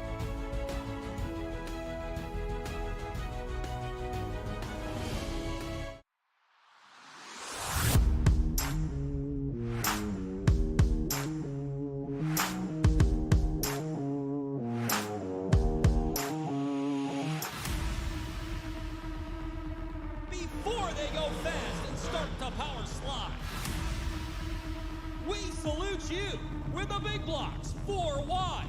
The crowd pounding, earth shaking, window rattling beast of the Northeast. It's the big block butterfly, Super Dirt Car Series.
Well, good evening, everybody. Welcome to our weekly race chat.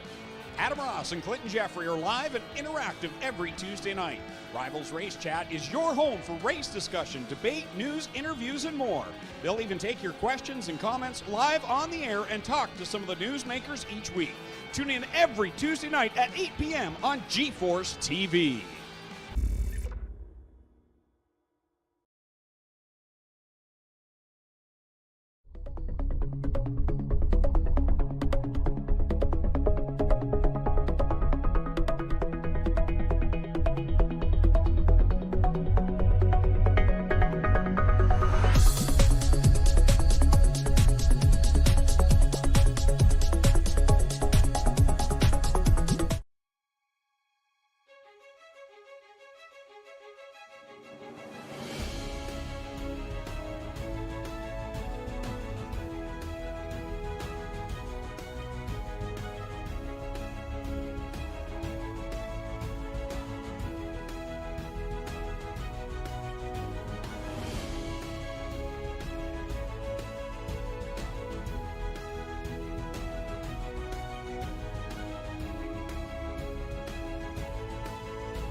All right, folks, we're here now. We got the 410 wing sprints. We're going to get our flatline racing body heat race number 1 grid here. Andy Patton starts out front, Gavin Chapman there in second, Roger Craig third, Joseph Grandy starts in fourth, Randy Shreves in fifth, Jeff Flero starts in sixth, and Barry Goldner there in the 7th place spot. We saw a good heavy hitting race, man, in the 360s. I think we're about to see a pretty good one here in these 410s. Yeah, should see good racing here in the 410s. A whole lot more power than a 360, and definitely a whole lot more power than the 305s we've seen earlier on. And we like to see the random draw. Roger Craig once again getting good draw of the luck here. Yeah. in a 410. All night long, he's had some pretty good runs for him. Yes, he has. You know, I mentioned that earlier there, Corey. I talked about that random pill draw they do.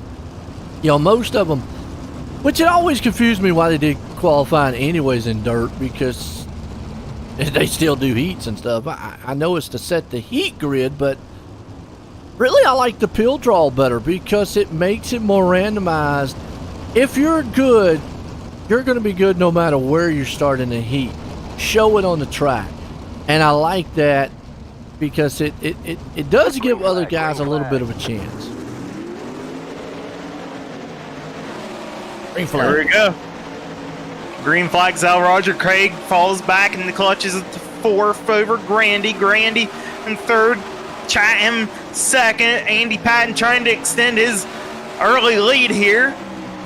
And you got Grandy, he's hanging on there, trying to see if he can get around Chapman. They're battling side by side. The 410s, though, the one thing is you've got a lot more throttle control with these cars than you would with any of the others. So you're able to, it's more of a driver-style car. Got all the power in the world under your foot.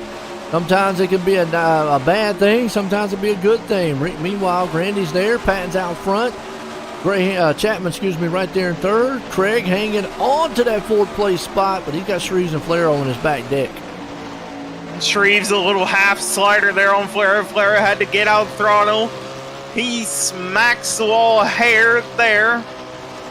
Shreves is trying to pull up next to Craig, and they are just hitting that wall. It was riding with Shreves there, and he banged that wall a couple times. I gotta wonder if that southeast wind at 9 miles an hour is affecting these cars any. I mean, I imagine if it's blowing on that wing, it's wanting to push your car sideways on whatever direction. That might be on the back stretch. Yeah, it is. Looks like Roger Craig probably going to hang on to the fourth place spot. Come around, it's going to be Patton, Grandy, Chatham, Craig here in heat race number 1. Push us over to heat race number 2. Langland Mechanical here tonight. Ready up, heat race 2. Brandon Dittmer out front. Brian Moore Sr. there in second. Jeffrey Barker there in third. John Krupa in fourth. Donovan Ross fifth. Trent Restraiten there in sixth. Dean Reynolds rounds out the 7th place spot. So quick front row there for the 410 wing sprints. Oh, and tough break here. Brian Moore Sr. Getting a disconnection from the server. Oh, man. All night long, done good. I mean, he's still got the LCQ. He can get it in here for that. Actually, he might still make the feature. 124 cars, right? Yeah, we got 21 cars, so yeah, he might have dodged a bullet. Yo.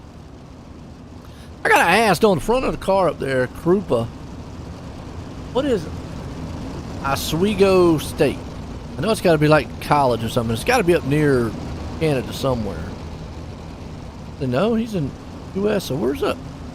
He's in Texas, so that's like complete opposite ends. I have no idea, though. I've never heard of that one in Texas. But nonetheless, green flag. Look at Restraightening Company back there trying to get around him. You got Ross there with him, too. They all get single file, though. As they do, Dean Reynolds moving up to 5th now. Trying to reel in Donovan Ross. Donovan Ross had a good run there in the 360s. But look out front. Dittmer has pulled away from Burr Stratton and Jonathan Krupa. Yeah, we're straighting right there behind him. Krupa's hanging on. He was trying to put a slide job on his inside. Ross right there in fourth. Good riding here with Reynolds. Eggs wall just a little bit, but he's back there in 5th. He'd like to get that one more spot so he doesn't have to run. Or he at least gets another place better in the feature for him. Absolutely every spot is another 3 in the feature. So here he goes. Dean Reynolds now moving ahead of Donovan Ross. That's for 4th. And Ross has Barker behind him trying to pressure him.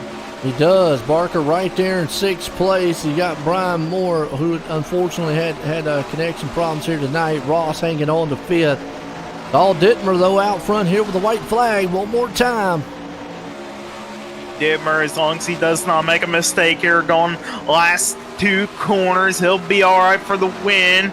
And he's smooth sailing out of turn number 4. He'll pick up heat number 3. Heat 2 win, rather.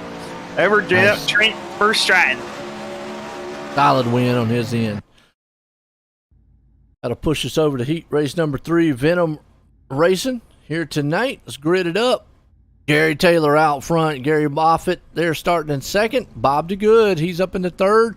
Starting forward, Zach Chapman. Cody Graham starting fifth. Patrick Spangler there in sixth.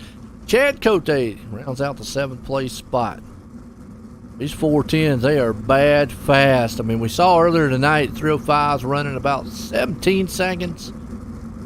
I didn't check on the 360s. They were probably, what, about 16, 15, low 15, high 15s? I didn't look. I really wasn't paying attention too much. I was watching action on the track. I'd say they were maybe, I don't know, 4/10 slower, maybe half second at best. See here in a second. Yeah, we'll see. I don't know. Hey, Taylor, Offutt, Pace Trucks in, green flag, 410, wing sprints, hometown heroes here. Flatline Racing Bodies bringing it to us. Ooh, spun the tires off it did. Yeah, and DeGood just went up there and smacked him smooth in the side, but Spangler 6th to 2nd already on lap number 1. We didn't even click it off. There we go. He benefited from that little mishap up front. Didn't get involved with it, but you saw Offutt spin the tires on the start. Unfortunately, DeGood and them got together. Spangler was the one who benefited real well, got up to 2nd. Luckily, no hard damage or anything there. And now you see DeGood's going to try to see that Napa know-how and slide it on the inside as Offutt gets into the wall. Yeah, Offutt, Graham. Oh, Graham into Offutt. Uh-oh. Bam. Turned him.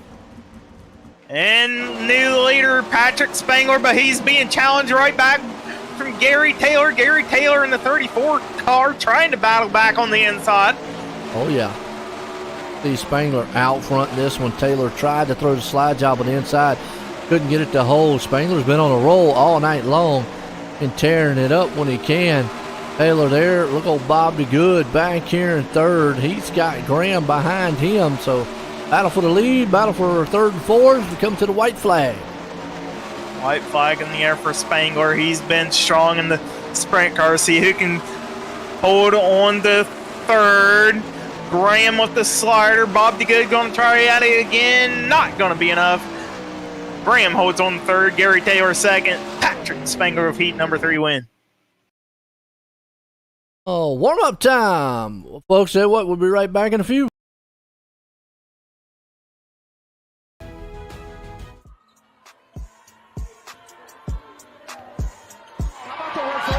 For Lucy Olsen, she has her first point. Yeah, Lucy Olsen, talented sophomore.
All right, we're back here.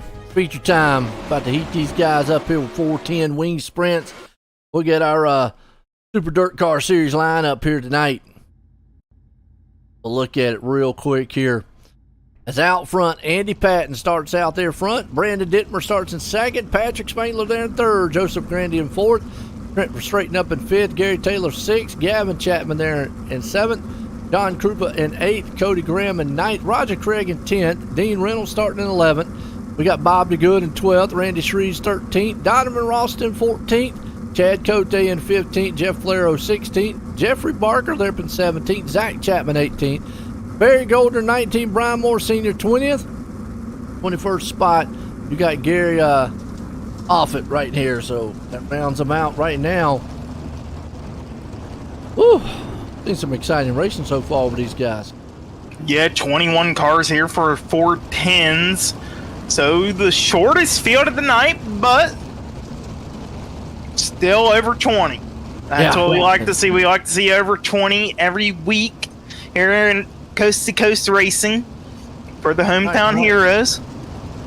And you can check all the info out, c2crl.com.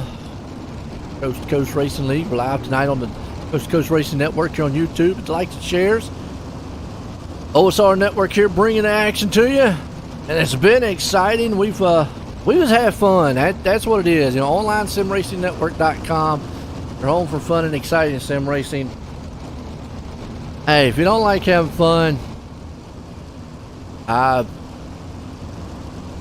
don't know. Go outside, watch grass grow. I don't know what else to give you, man, because we talk about it all. We've had National Geographic tonight. We've had some great racing. In the natural habitat these announcers are in, up in their booth. Yes. That's right. And watching the great wilderness out here on the track of dirt. Get set, green flag, and a little bit of a... Well, I'll tell you what, I think Spangler... Well, no, it wasn't Spangler. I think it was Verstraeten. He got a little anxious on that start, and whoa, what in the world happened to... Spangler! Yeah. Randy! I'm trying to figure out who that was at first in front, but got a salty dog caution. And looks like a Spangler, but where did that happen in front? The red machine up there, I think it was Dittmer, got into the wall, and that caused... Well, Spangler came up, but it caused the man just to kind of check up just a little bit. Wow. I think that's Dittmer. Yeah, Dittmer kind of got a little wiggly and got in the wall. Might have had to check up. Grandy down there then in his creamsicle machine kind of nowhere to go, and Spangler was the one who got the worst end of that.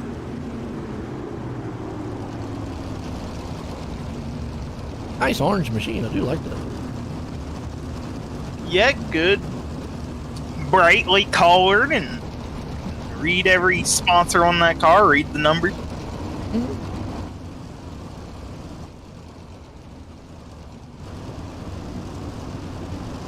Good looking cars out here. Roger Craig back there in ninth. Dean Reynolds. Bob DeGood. Spangler going to get back out here. Yep, he's going to get a new machine, come back out here. So tough break so far. He might try for the hard charger now. Well, he ain't officially going to be called a hard charger, but yeah, he's going to try to come up all the way through the field. Comes through the field, he's a hard charger. Well, that's what I was told. Necessarily, because his original starting spot isn't back here in 21st. His original starting spot was still third.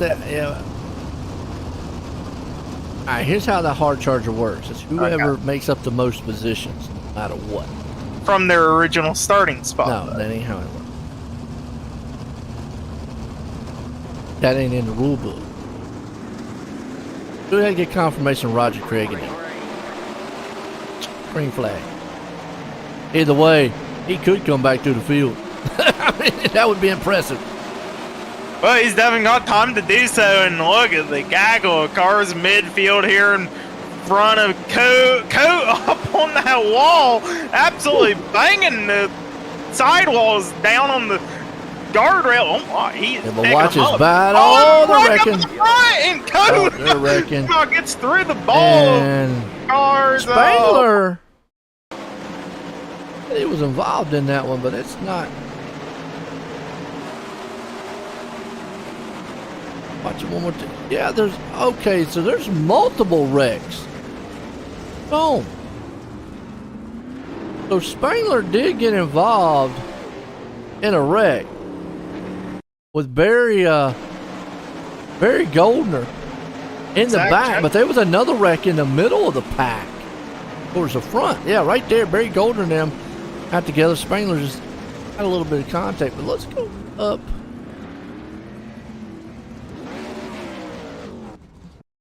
It's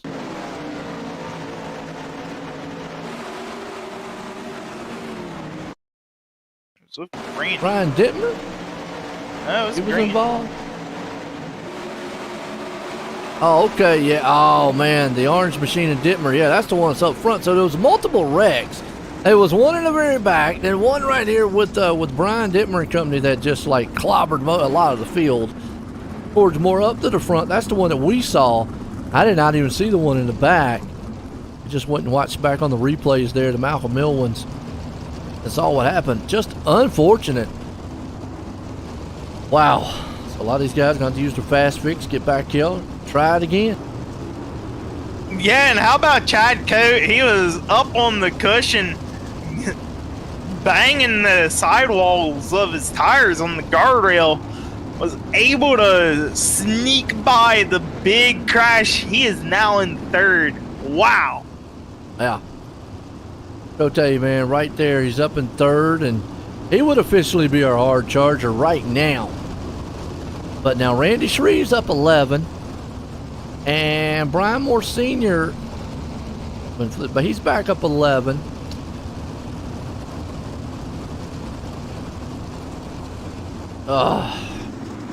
Spangler would technically be up 10.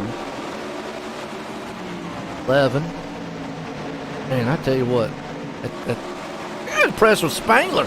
Up to 9. Wow.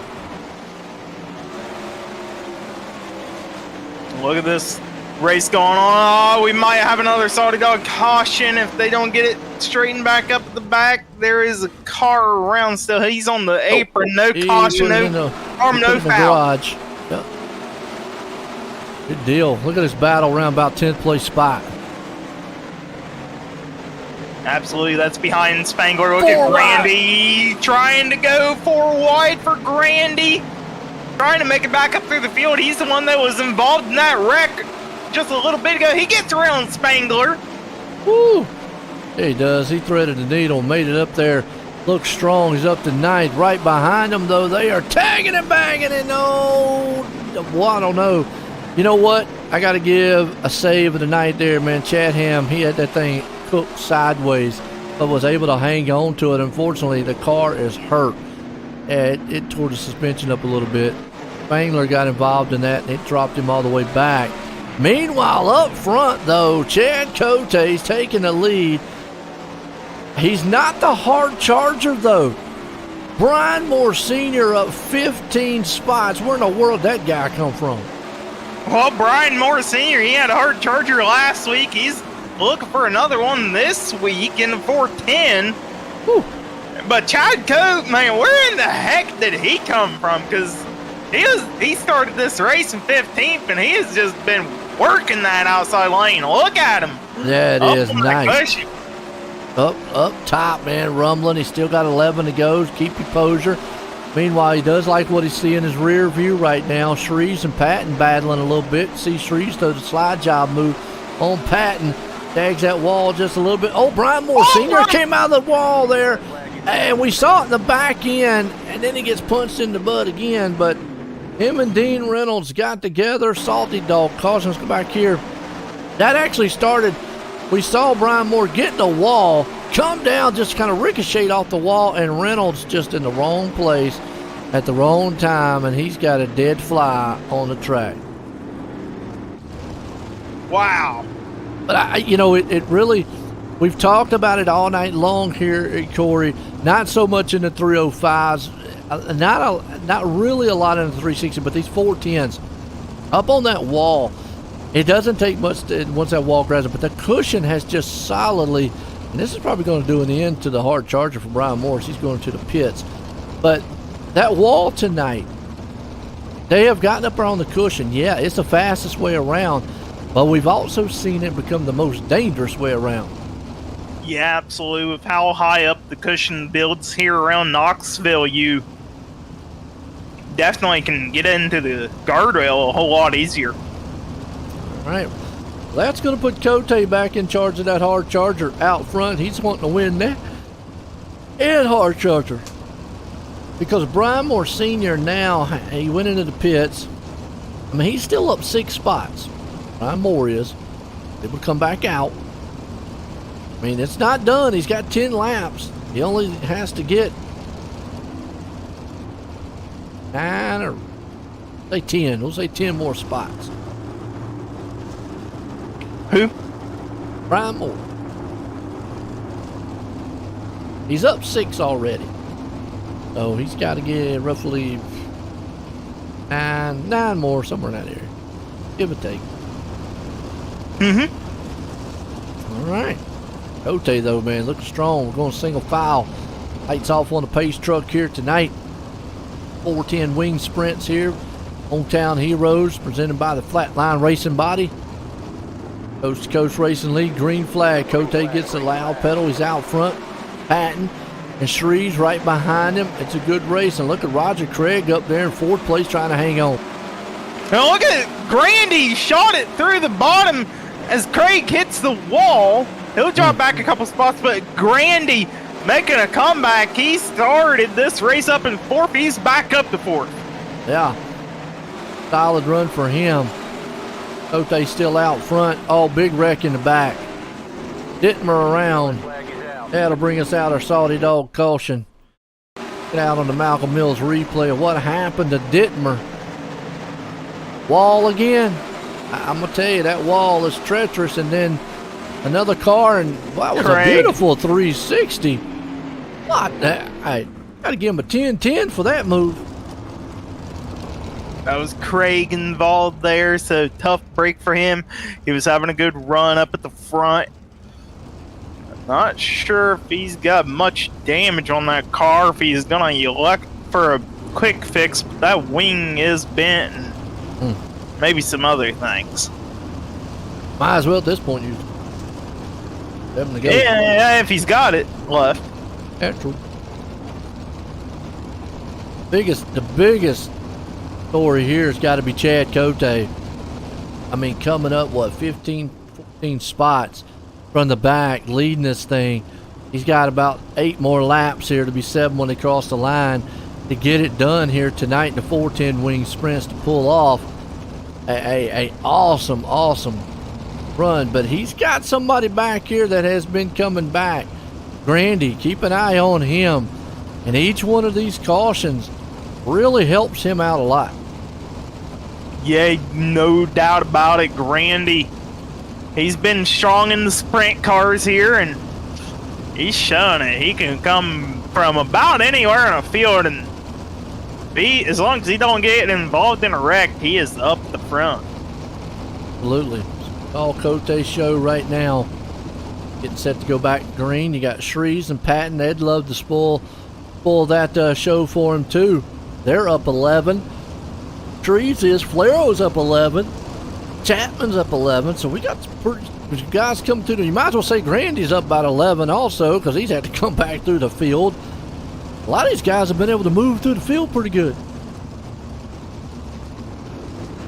Except for Patton. He's kind of stayed where he's at. Green flag. We're racing. There we go. 7 to go for Cote out front. Seeing him up on the cushion. Uh-oh. Grandy hit the wall. That'll slow him up. That'll allow Flare now to move up to 4th. Grandy, he's got to calm down here. Gonna have to calm down here, see if he can't reel back in for a podium, at least in a 410 division. He's right there behind Falero. He's got Zach Chapman behind him. Falero with the slider.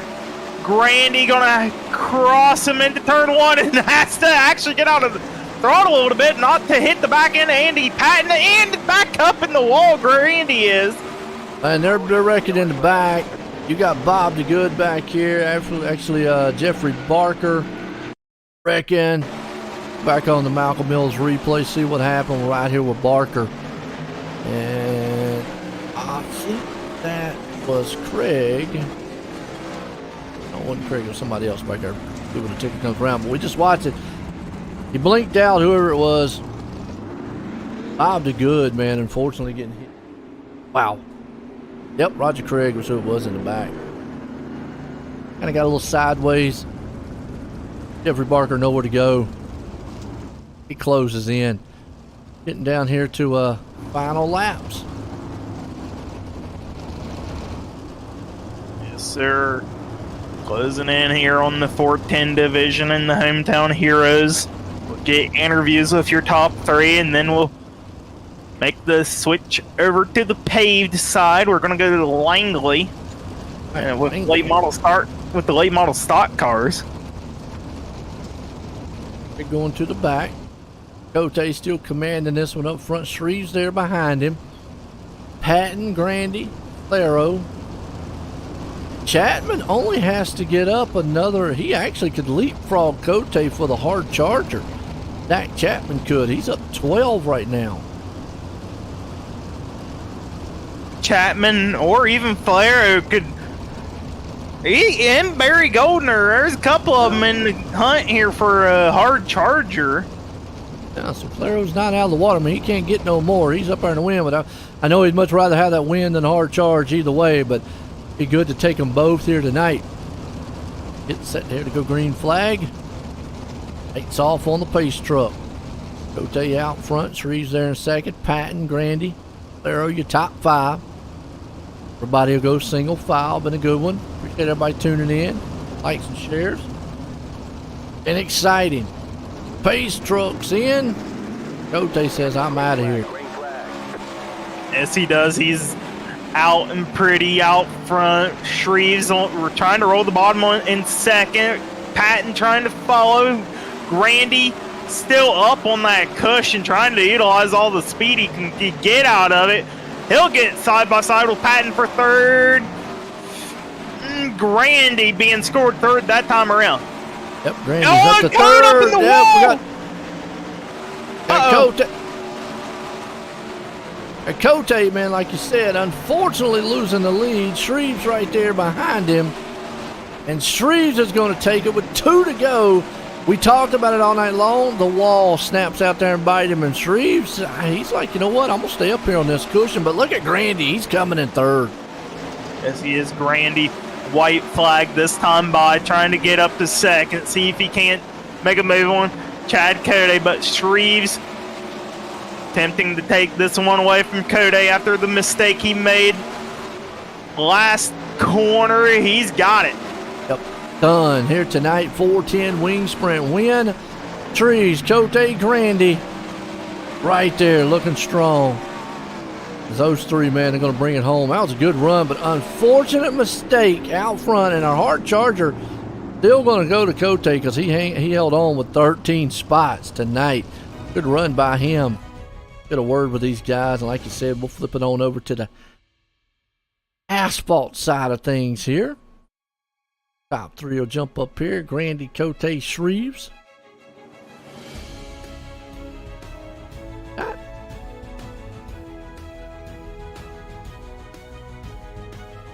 One little mistake cost him.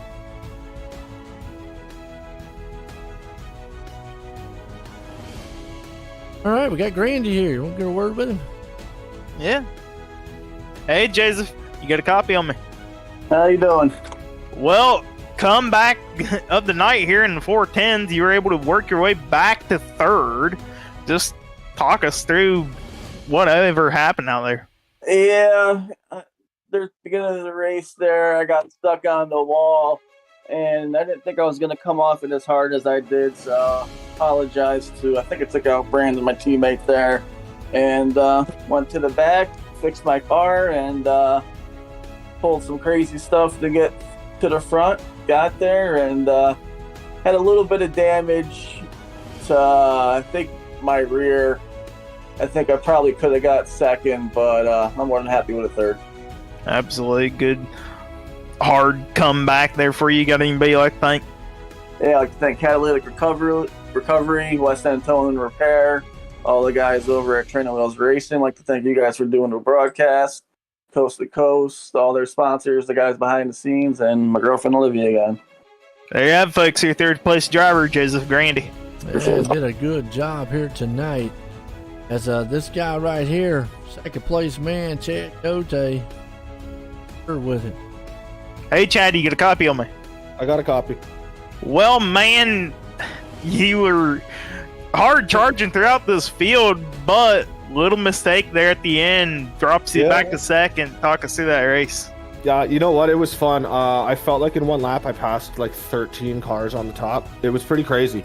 But yeah, 1 and 2, I'm not going to lie, I had no idea where to run because it was so bad on the top. I was probably a little scared to be up there. You talk about it being scary up on that high side. Is it worth running that close if you know you got a gap to the guy behind you, or would you rather try to go a hair below it? Oh, I'm running it on the wall. Unfortunately, it's the fastest way around. I could have a second lead, a half a second lead. I'm running my race, and my race is at the top. Alrighty then. Well, man, either way, you still hold on to second. You get anybody like to thank tonight for your outstanding performance. Yeah, my race team over at American Dirt Motorsports, our sponsors, Dirt Company Media House, 34 Raceway, Toro Media, you guys for the broadcast, and Roger for the league. There you have it, folks. Your second place driver, Chad Cote. Yeah, good job, man, by old Cote tonight. But this guy, the last one was able to take it home. Shreves, Joe in the booth. Got a cop? Yeah, I got you, Joe. Well, one little mistake, Cote up there allowed you to get around him, but you was bad fast anyways. How was that race and how car handling for you? Car, actually, I don't know. I got into a couple incidents. It felt actually horrible. I don't even know how I pulled this one off, but it took, I guess, a little luck. Chad getting into the wall, he was quick there. Same thing happened to me early on in the race, riding that top, and that wall will suck you up. Jump that cushion and you just bike the car, and it's never any fun. But overall, it was a fun race coming, from 13th to 1st. Definitely a fun race. Yeah, well, how was you feeling about that wall up there? Because it was pretty treacherous at times for guys. It was definitely treacherous, but I was just telling myself just try to keep the car straight. That's the fastest line, so that's where I had to stay. So kept her up there and pulled her off.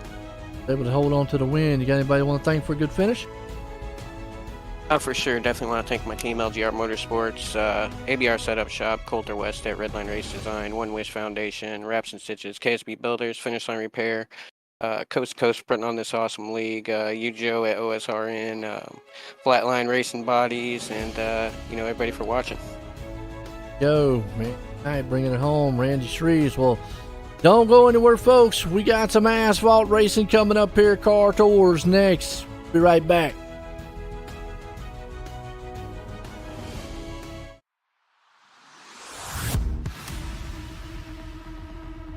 Before they go fast and start to power slide, we salute you with the big blocks 4 wide. The ground-pounding, earth-shaking, window-rattling beast of the Northeast. It's the Big Block Butterfly Super Dirt Car Series.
Well, good evening, everybody. Welcome to our weekly race chat. Adam Ross and Clinton Jeffrey are live and interactive every Tuesday night. Rivals Race Chat is your home for race discussion, debate, news, interviews, and more. They'll even take your questions and comments live on the air and talk to some of the newsmakers each week. Tune in every Tuesday night at 8 p.m. on GeForce TV.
All right, here we go, folks.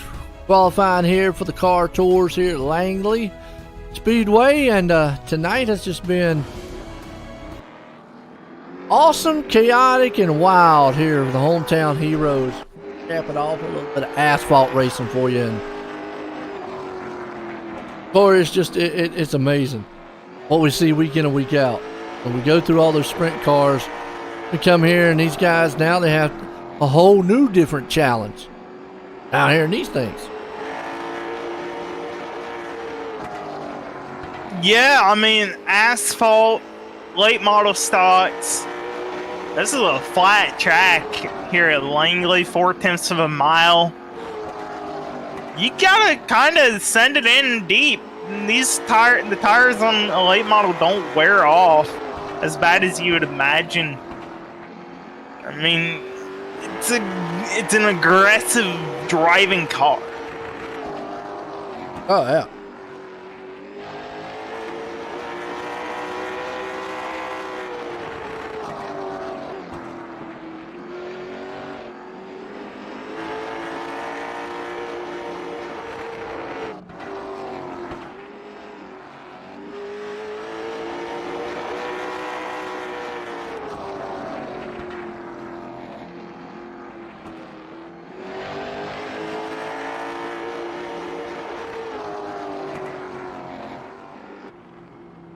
You see right now on top of the board, that is Lance Ripka. He's got a 15.722. Templeton holding on to second so far. That's a 15.37.33. 22 cars signed in on the night. 19 have put in a lap. Waiting on Zachary Chapman and Daniel Blow.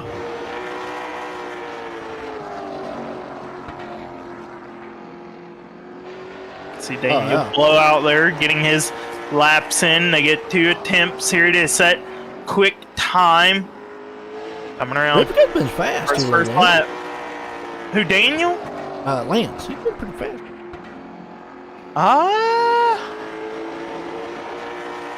I know Templeton has. I don't recall Lance.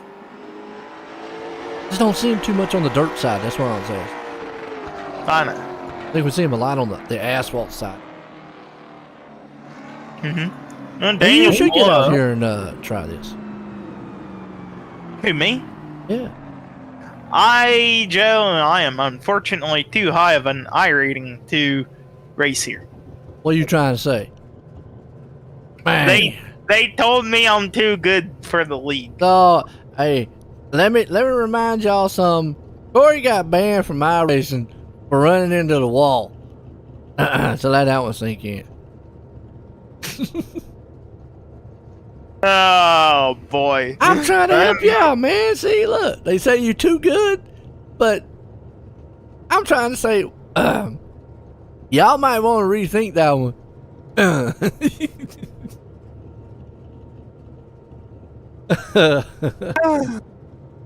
Well, we got everybody qualified. Roland Olson not in the server. Dan McLaren electing not to take a time. Everybody set the time. So Lance Ripka, he's going to be your pole sitter here. In the late model stock cars, they'll have Brandon Templeton to his outside. Yeah. Like I say, I think Ripka's one of those natural asphalt guys. Likes the asphalt side of stuff. Coming out here in Templeton. Good. Whenever I hear Templeton, I think of the little mouse on Charlotte's Web.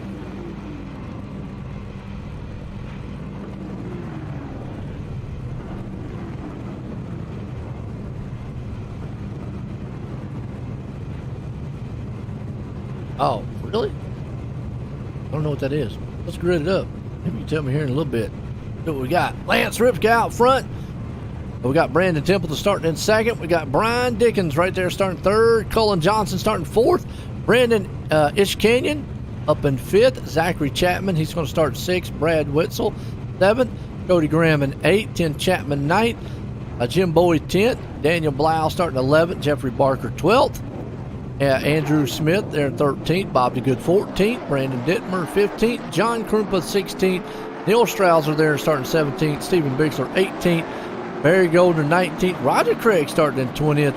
And McLaren, 21st position. Got 20 seconds. Going to be Roland Olson. Out here, it's a good field. Looking strong so far.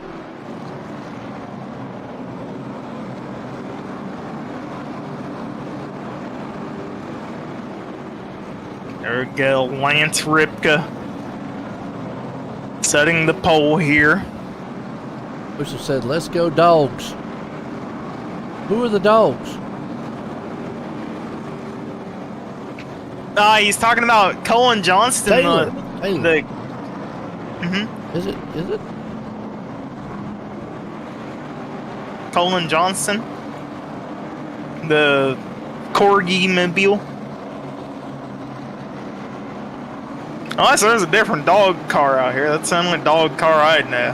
Well, he was pulling for Taylor earlier, who was the salty dog caution, who owns the salt.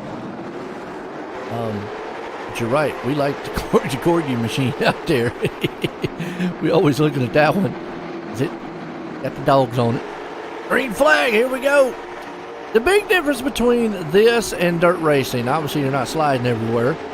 If you are, usually you're out of control wrecking. throttle control and braking. You have to use it probably a lot more than what you would in dirt racing. I would think anyways. Maybe you can chime in on that one, Corey. I would think on this one you would have to use the brakes more. Throttle, they're pretty much the same, but you'd have to use maybe the brakes a little more here. Well, believe it or not, Joe, I have actually ran one of these cars around this particular track on iRacing, and you honestly aren't using the brakes as much as you'd think. And Salty Dog caution is out. That is Tim Chapman around in the middle of the field.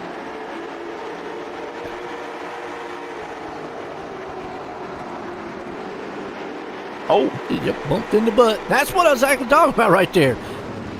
Got to use that brake a little bit because the closing speed here, maybe they're wrecking on caution still. Wow. And maybe what I'm looking at here too, one of the major differences where you can slide somebody in dirt and you have that option. You're not sliding anybody here. So you've got to anticipate. Everybody has different, braking lines. Everybody has different letting off the throttle. On a 1.5 mile track, maybe not so bad. Here, the closing rate's so bad. And you see things like we just saw there. Kind of getting a little bump in the back. The front end of these cars it's like a scoop to the back end. Real quick. Our leader, Lance Ripka, went into the pits. He's back. He's having a connection problem or something. Doesn't look like he had. Went into the pits. He's back. Wow. Can't imagine gas being a problem. They're at 100% fuel. You can't change tires, and even if you could, and he was out front. I don't think he got any damage on any of that stuff, and I didn't see him get damage in anything, but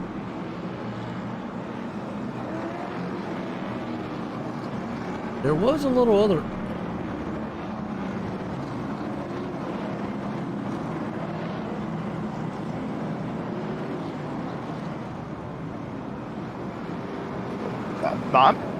I'm confused on Ripka's. Yeah, let's watch right here real quick. I went back and found something.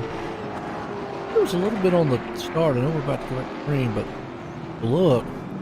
There was some car. Oh, there's a car, the 08 and the 7. Oh. And, the 7 just backed into him. Really? So I didn't even catch that. So yeah, he got damage on the front. So probably had to come and use the fast fix. But wow, he was just there minding his own business, and the 7 just.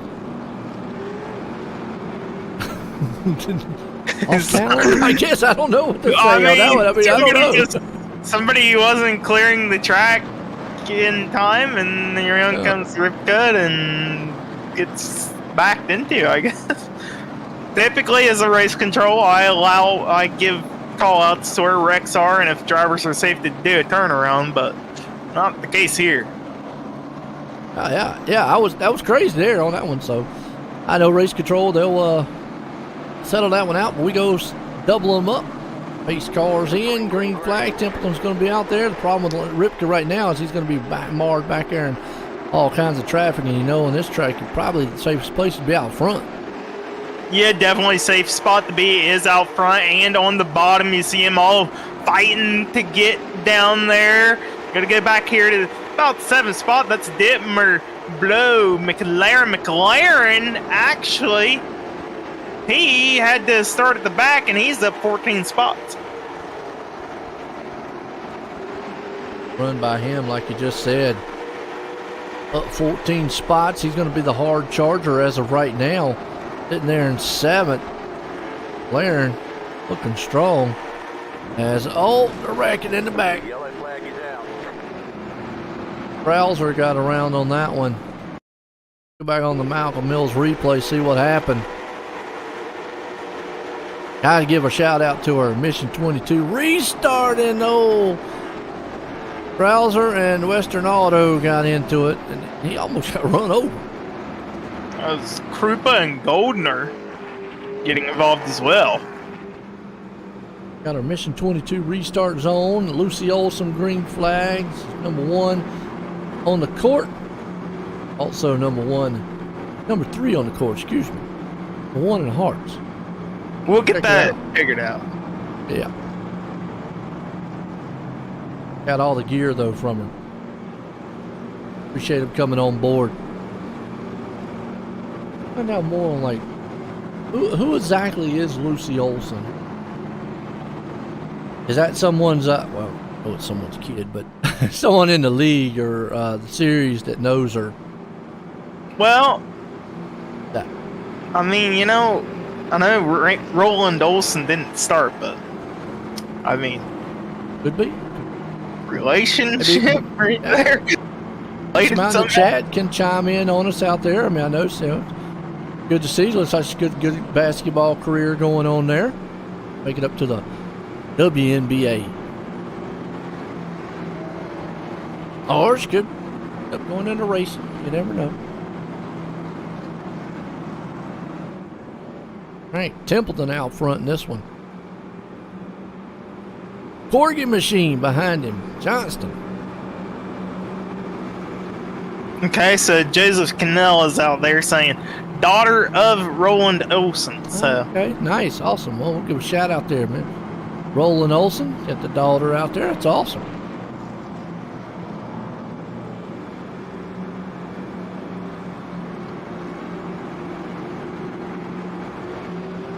Oh, Colin Johnson, look at his Corgi machine. Nobody's went out there and tried to hit on the bow wow yet. Oh, I do enjoy that paint scheme. It's so adorable. Well, it's cute on the side. Look at the big eyeballs on the side, on one side there. The big eyeball corgi things, man, Those are supposed to be like really playful dogs. And it's a good psychological paint job for other drivers. The other drivers kind of get mesmerized by the cute little dogs, and then they forget and they don't hit their mark, and he can go shooting on by them. So there you go. They try to pass him, and they're like, oh, look at that. And then the next thing they know, they blow the turn. Oh, good mind games. Green flag. Mission 22 restart zone. Lucy Olson, green flag is back out. Templeton to an early lead. Cullen going to fall in the clutches of Brandon Ishkanen, and we saw the dog caution once again out. And I think it's Jim Bowie back here in the back. See what happened. Roger Craig involved with it too. A little bit of a checkup on the start. See it? Flag.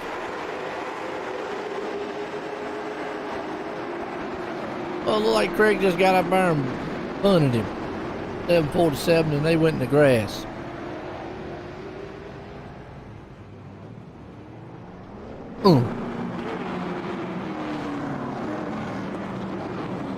They're wrecking.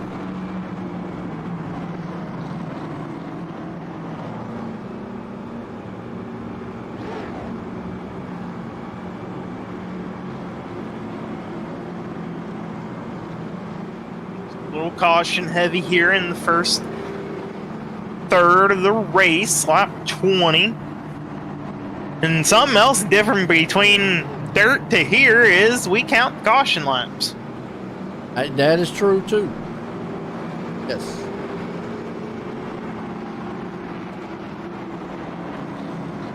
That plays into some of them strategy out here. You got to be a little bit more aggressive on the restarts, and you kind of want to be on the bottom. So Colin Johnston, even though he lost a spot, he is in a little bit better area than he was on the last green flag. True.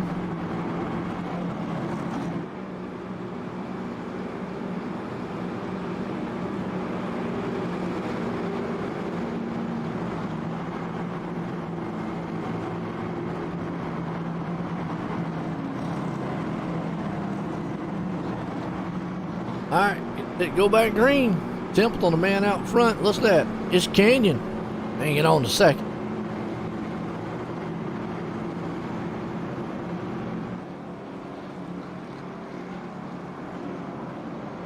Got our general neutral pace car out front.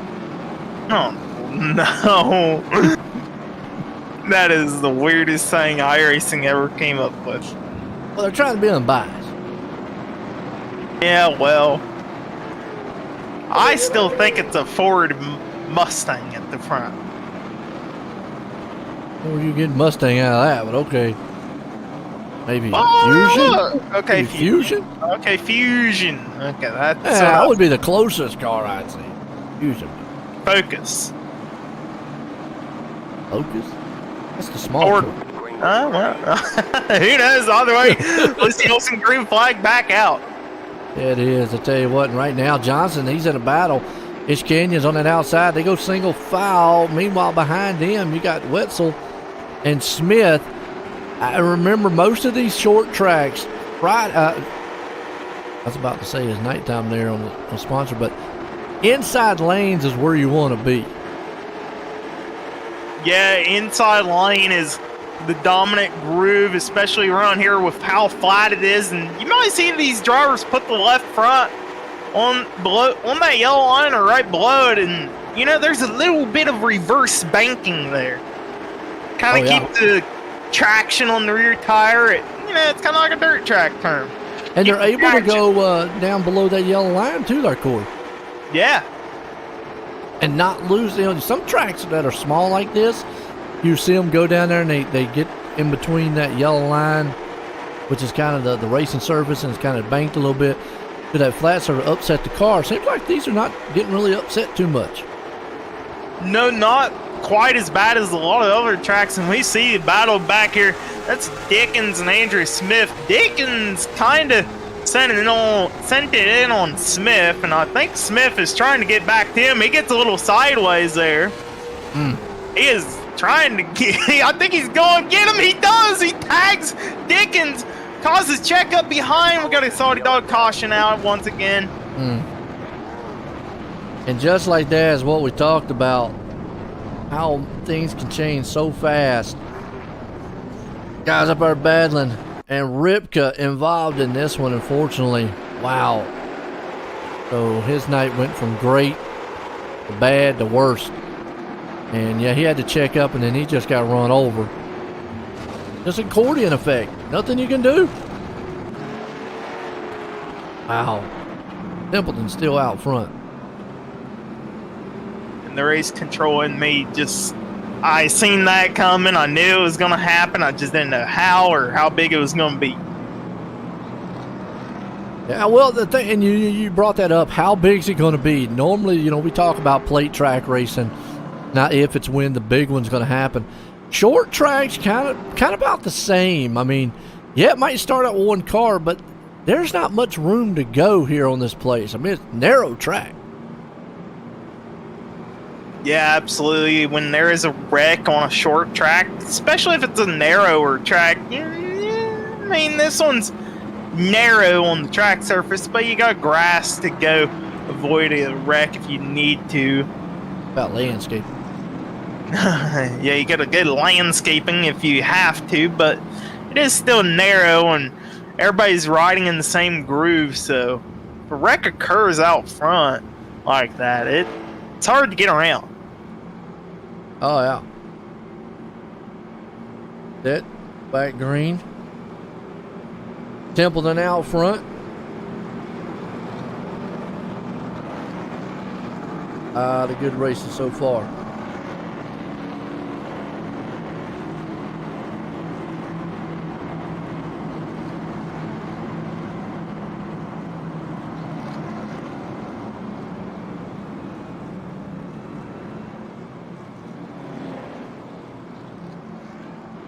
Green flags by the fly.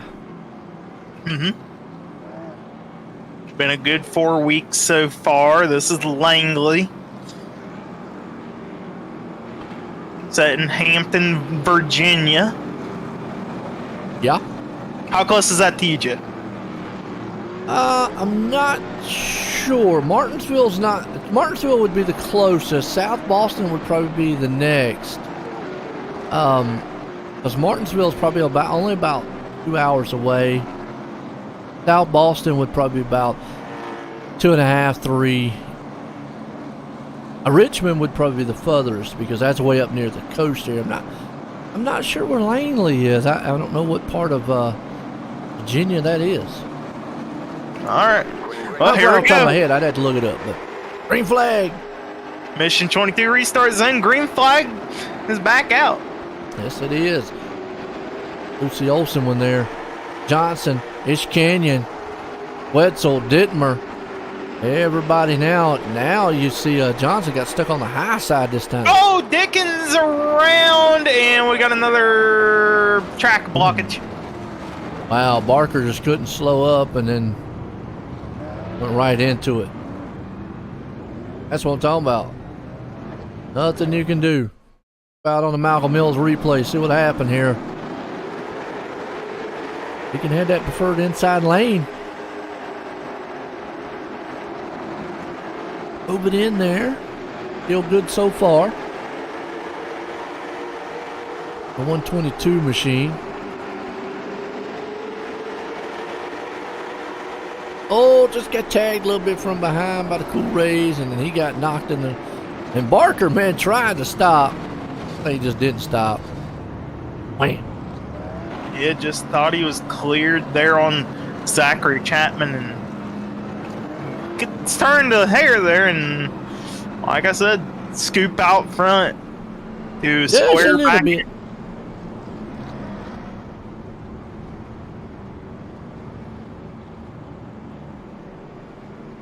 Corey. Man, it's loving it, man. It's got to be Templeton, though. Yeah, Templeton out front. He's burning off a few laps, not needing to be aggressive on his tires. He's able to save them if we do get a green flag run here late in the going. We're going to have less than 35 to go when we do go back green.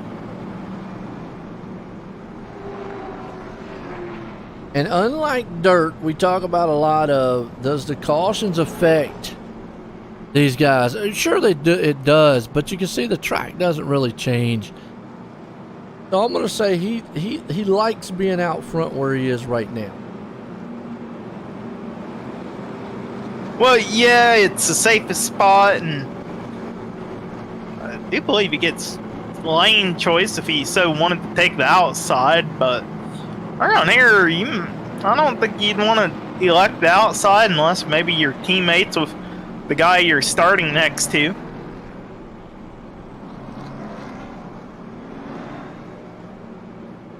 Even then, I wouldn't even want to do that either, because your teammate may fail on you and take it away. I know you would, Jeff. What's that? If we were teammates out at the front and I took the outside lane and you'd steal the lead away from me, even though we'd try to play a game where we take 1-2. I mean, if I'm on the inside, sure. If I'm outside, I don't know. I mean, on a track like this, I mean, like I said, it's different.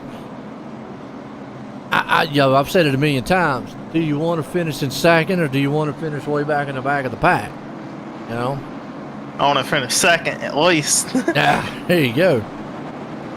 Templeton. Oh, and Ish Canyon tried to jump the start, and, you can't pass it, and that's going to cost him. Yeah, it doesn't succeed on the jump, so that's allowing Brandon Dittmer to get out in front of Ish Cannon. And look at Colin Johnson. He's up on that high side, dropping like a fly, and another salty dog caution is out. It is Cody Graham. And Roger Craig. See what happened back here. 747 machine. Oh, they went 3 wide. It's not going to work on this track. And then, the 37 got him. Boom. Our Malcolm Mills replay. Whew.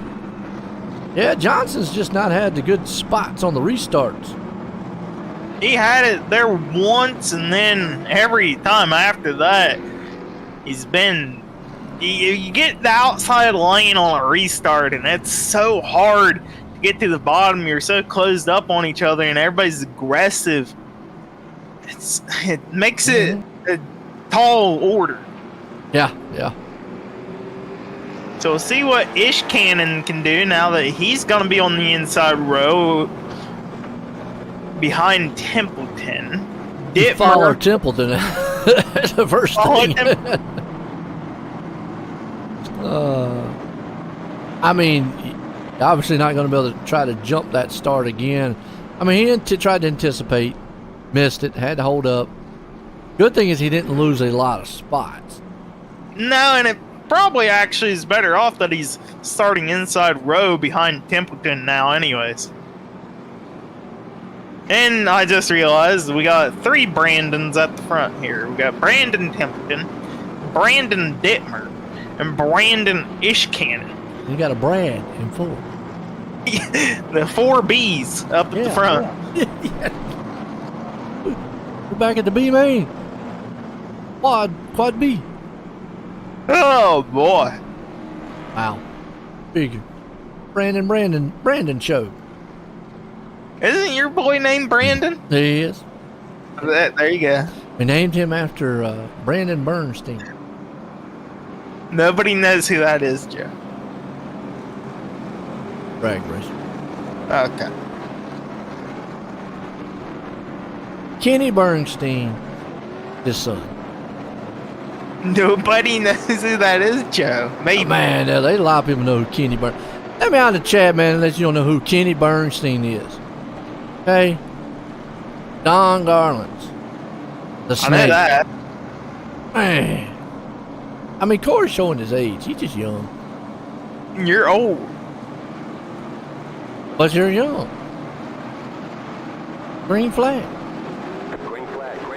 Lucy Olsen green flag back out here for the late model stock cars around Langley. Templeton out. This Canyon didn't go like we thought. No. Wow. He had the opening, but he didn't go. Johnson stuck on the outside again. Well, he's attempting to get around on the outside, but it's not playing out for him. He's going to now drop in behind Andrew Smith. Actually, he's going to keep on battling Smith. Smith, a little loose. And there you go. That's how you get around, guy. That was. He's probably up there on. Don't hit me, though. I mean, because that could have very well lost that car, went right in the side of Johnson. As Templeton right now, he's trying to check out. Dittmer's trying to run him down. He's wanting this Canyon to get up there and battle with him. Ish Cannon trying to make that car come to life here. In the late third of the race. Good racing throughout the field right now. Just calm down from the early cautions here at Langley. Single file throughout the field for the most part. First 2 wide battle. It's Tim Chapman over Bixler. He gets around Bixler nice and smooth. Checks him up in the back there, Dickens. He's going to try to work over Barker. Barker to the inside. He had to check up or he would have got him a sun drop.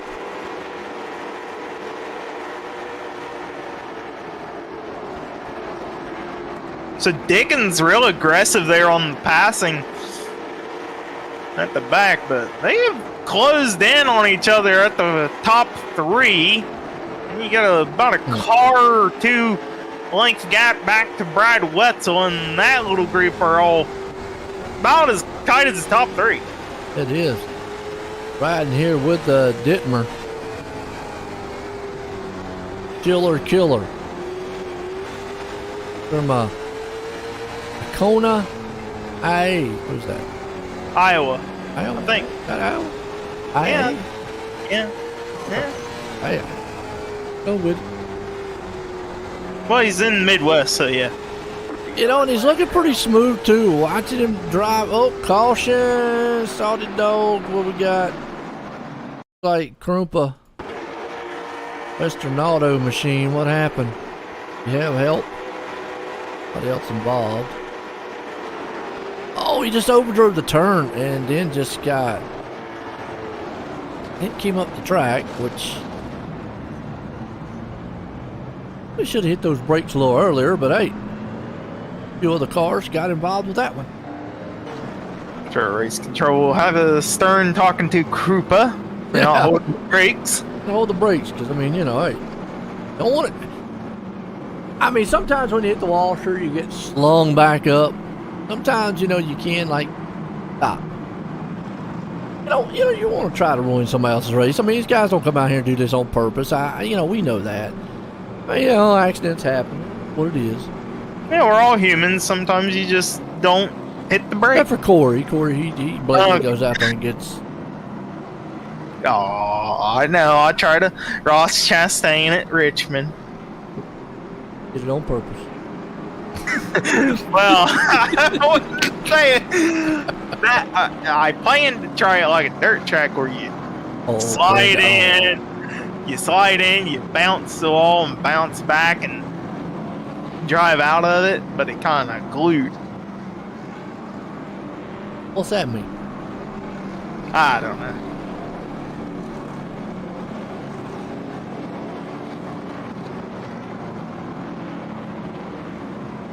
I have no idea, actually. I just did a Ross Chastain, and that's what iRacing's seen, and iRacing made the decision. Yeah, I mean, you can't go flying up through the wall. Well, I know. You could do it here. You might get banned from the league. yeah, true. I'm talking about the track, not in the league, but you can definitely do it here at this track. That wall is nice and smooth all the way around.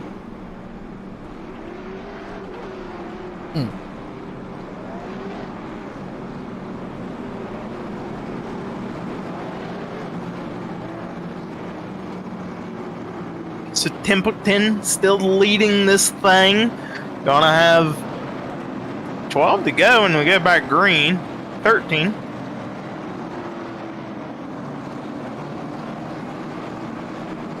Still the Brandon Brad show out front.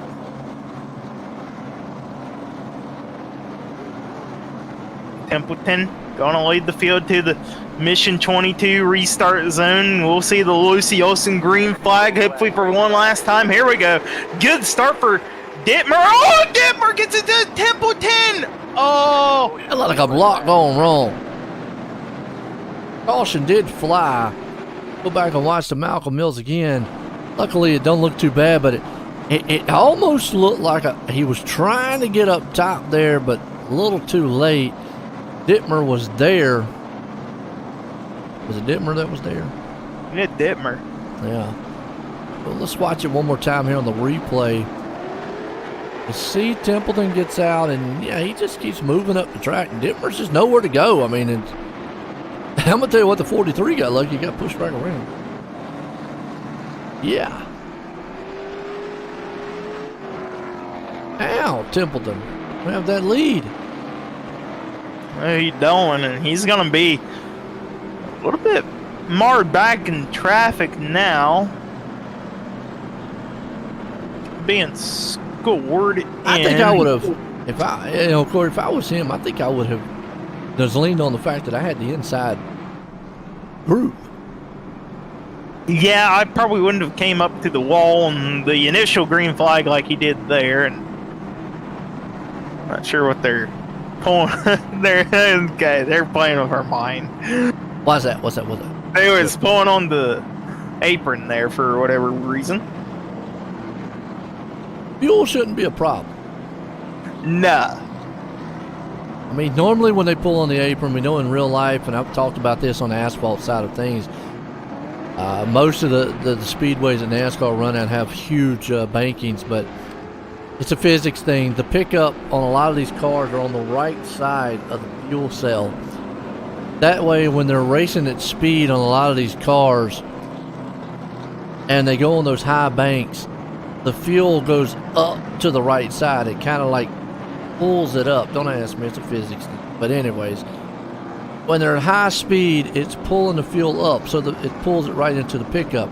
Well, when they're at low speed, the problem is the fuel falls back down to the left side, so they got to level the car out. That's why you see sometimes those in real life, and even in real life, a lot of them riding the apron. That's why they are. They're leveling the car out so that the fuel pickup will get fuel, especially if you're low on fuel, getting low on fuel. I mean, I've heard of guys in real life there, Corey, cars start spitting and sputtering on caution laps.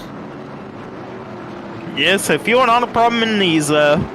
Ish Cannon gonna take over the lead. Daniel Blow now up to second. Dan McLaren started last, up 18 spots here. And Daniel ain't no blowfish. Come on, man. Come on. That mean. I had to say that. Green flag. Lucy Olsen green flag here tonight. Ish Cannon, he wants to see what's happening right behind him. That's McLaren on the inside of Blow, trying to get by him. He does for second. They'll fall in single file. Well, Daniel looked like he got a John Deere tractor out there. I know, it really throws me off. I always think it's a John Deere paint scheme, but then you go look at the hood and it ain't ordinary John Deere tractor. No. On that. Dimple to know, man. He's trying to see if he can't get back up to the front. He's got a little bit to go, and time is not on his side. No, it is not. Lap 71 in the books. He's got to get around Daniel, and then it's a little bit of ways up there to Dan McLaren and Ish Cannon. Ish Cannon right now, he's got to do everything he can to hold off McLaren. Hoping that those guys maybe get up there and battle real hard. He's got to get around Blau right now, who is sitting there in third. And McLaren, like he said, right there in second. Ish Canyon right there hanging on, though. Only got to hang on with another about 2.5. Yes, he does. Ish Cannon driving that race smooth as butter out front. Oh, he got out in the pits. Good job. 2 to go. Remember, they get that white flag, won't matter. I always say they killed himself. They wrecked the whole field from there. And look out. Is he going to put the bump and run on him? Oh, he definitely looks like he might want to do it. White flag in the air for Brandon Ish Cannon, Dan McLaren. McLaren may be thinking about the bump and run here. We'll see one last shot. He throws it in deep. Not going to get it. Couldn't get close enough. I think it was just too far away to get it done, but outstanding job. Ish Canyon pulling it off. McLaren there in second. Blau hanging on the third. Which actually now we can ask how he says it. Is it Blow or Blau or whatever you said earlier? What a finish, though. What a finish. Hats off to Dan for not just going in there and junking Brandon, though. And he was so far back. If he was maybe a little bit closer there, I think he probably could have put it, but he would have had to carry so much speed to get the bump and run. And we talk about that. There's a proper way to do it. And I think he was just too far back. He would have had to run too much speed. And if he would have hit him, it probably would have turned him. You really need to be really close up on the guy, because the premise of a bump and run is you just lightly tap the back end. You're just wanting to get that guy to send more speed into the turn than he wants. Send him up the track. There you go.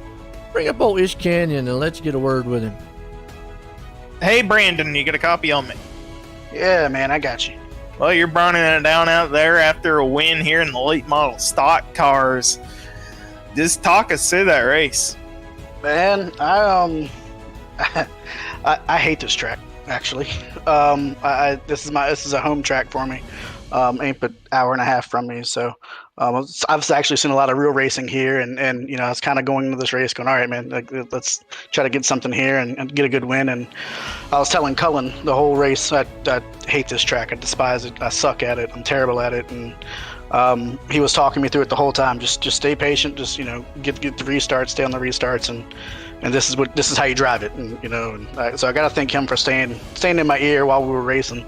But man, that was rough. I didn't think I had anything for Brandon, and Brandon, Detmer, and Templeton, honestly. Like you said, Brandon, your name's Brandon. You pick up the win here. You got any bill, I think? Absolutely, man. Got to think Team Watson Racing setups. They fire me up every week in officials. They got a ripper at Bristol Dirt this week, so already got a couple of wins there. Also got to thank my brother for the wrap. Got to thank Garrett Maines for letting me run the Garrett Maines Racing for Autism sponsor on the front, and thank y'all for broadcasting, of course, and I got to thank John and Roger for the league. There you have it, folks. Your race winner, Brandon Ish Cannon. That's Thanks, right. boss. And looking strong here tonight with a guy up front here in second, McLaren. We're going to get a word with him. And Joanne Booth, got cop. Go ahead, guys.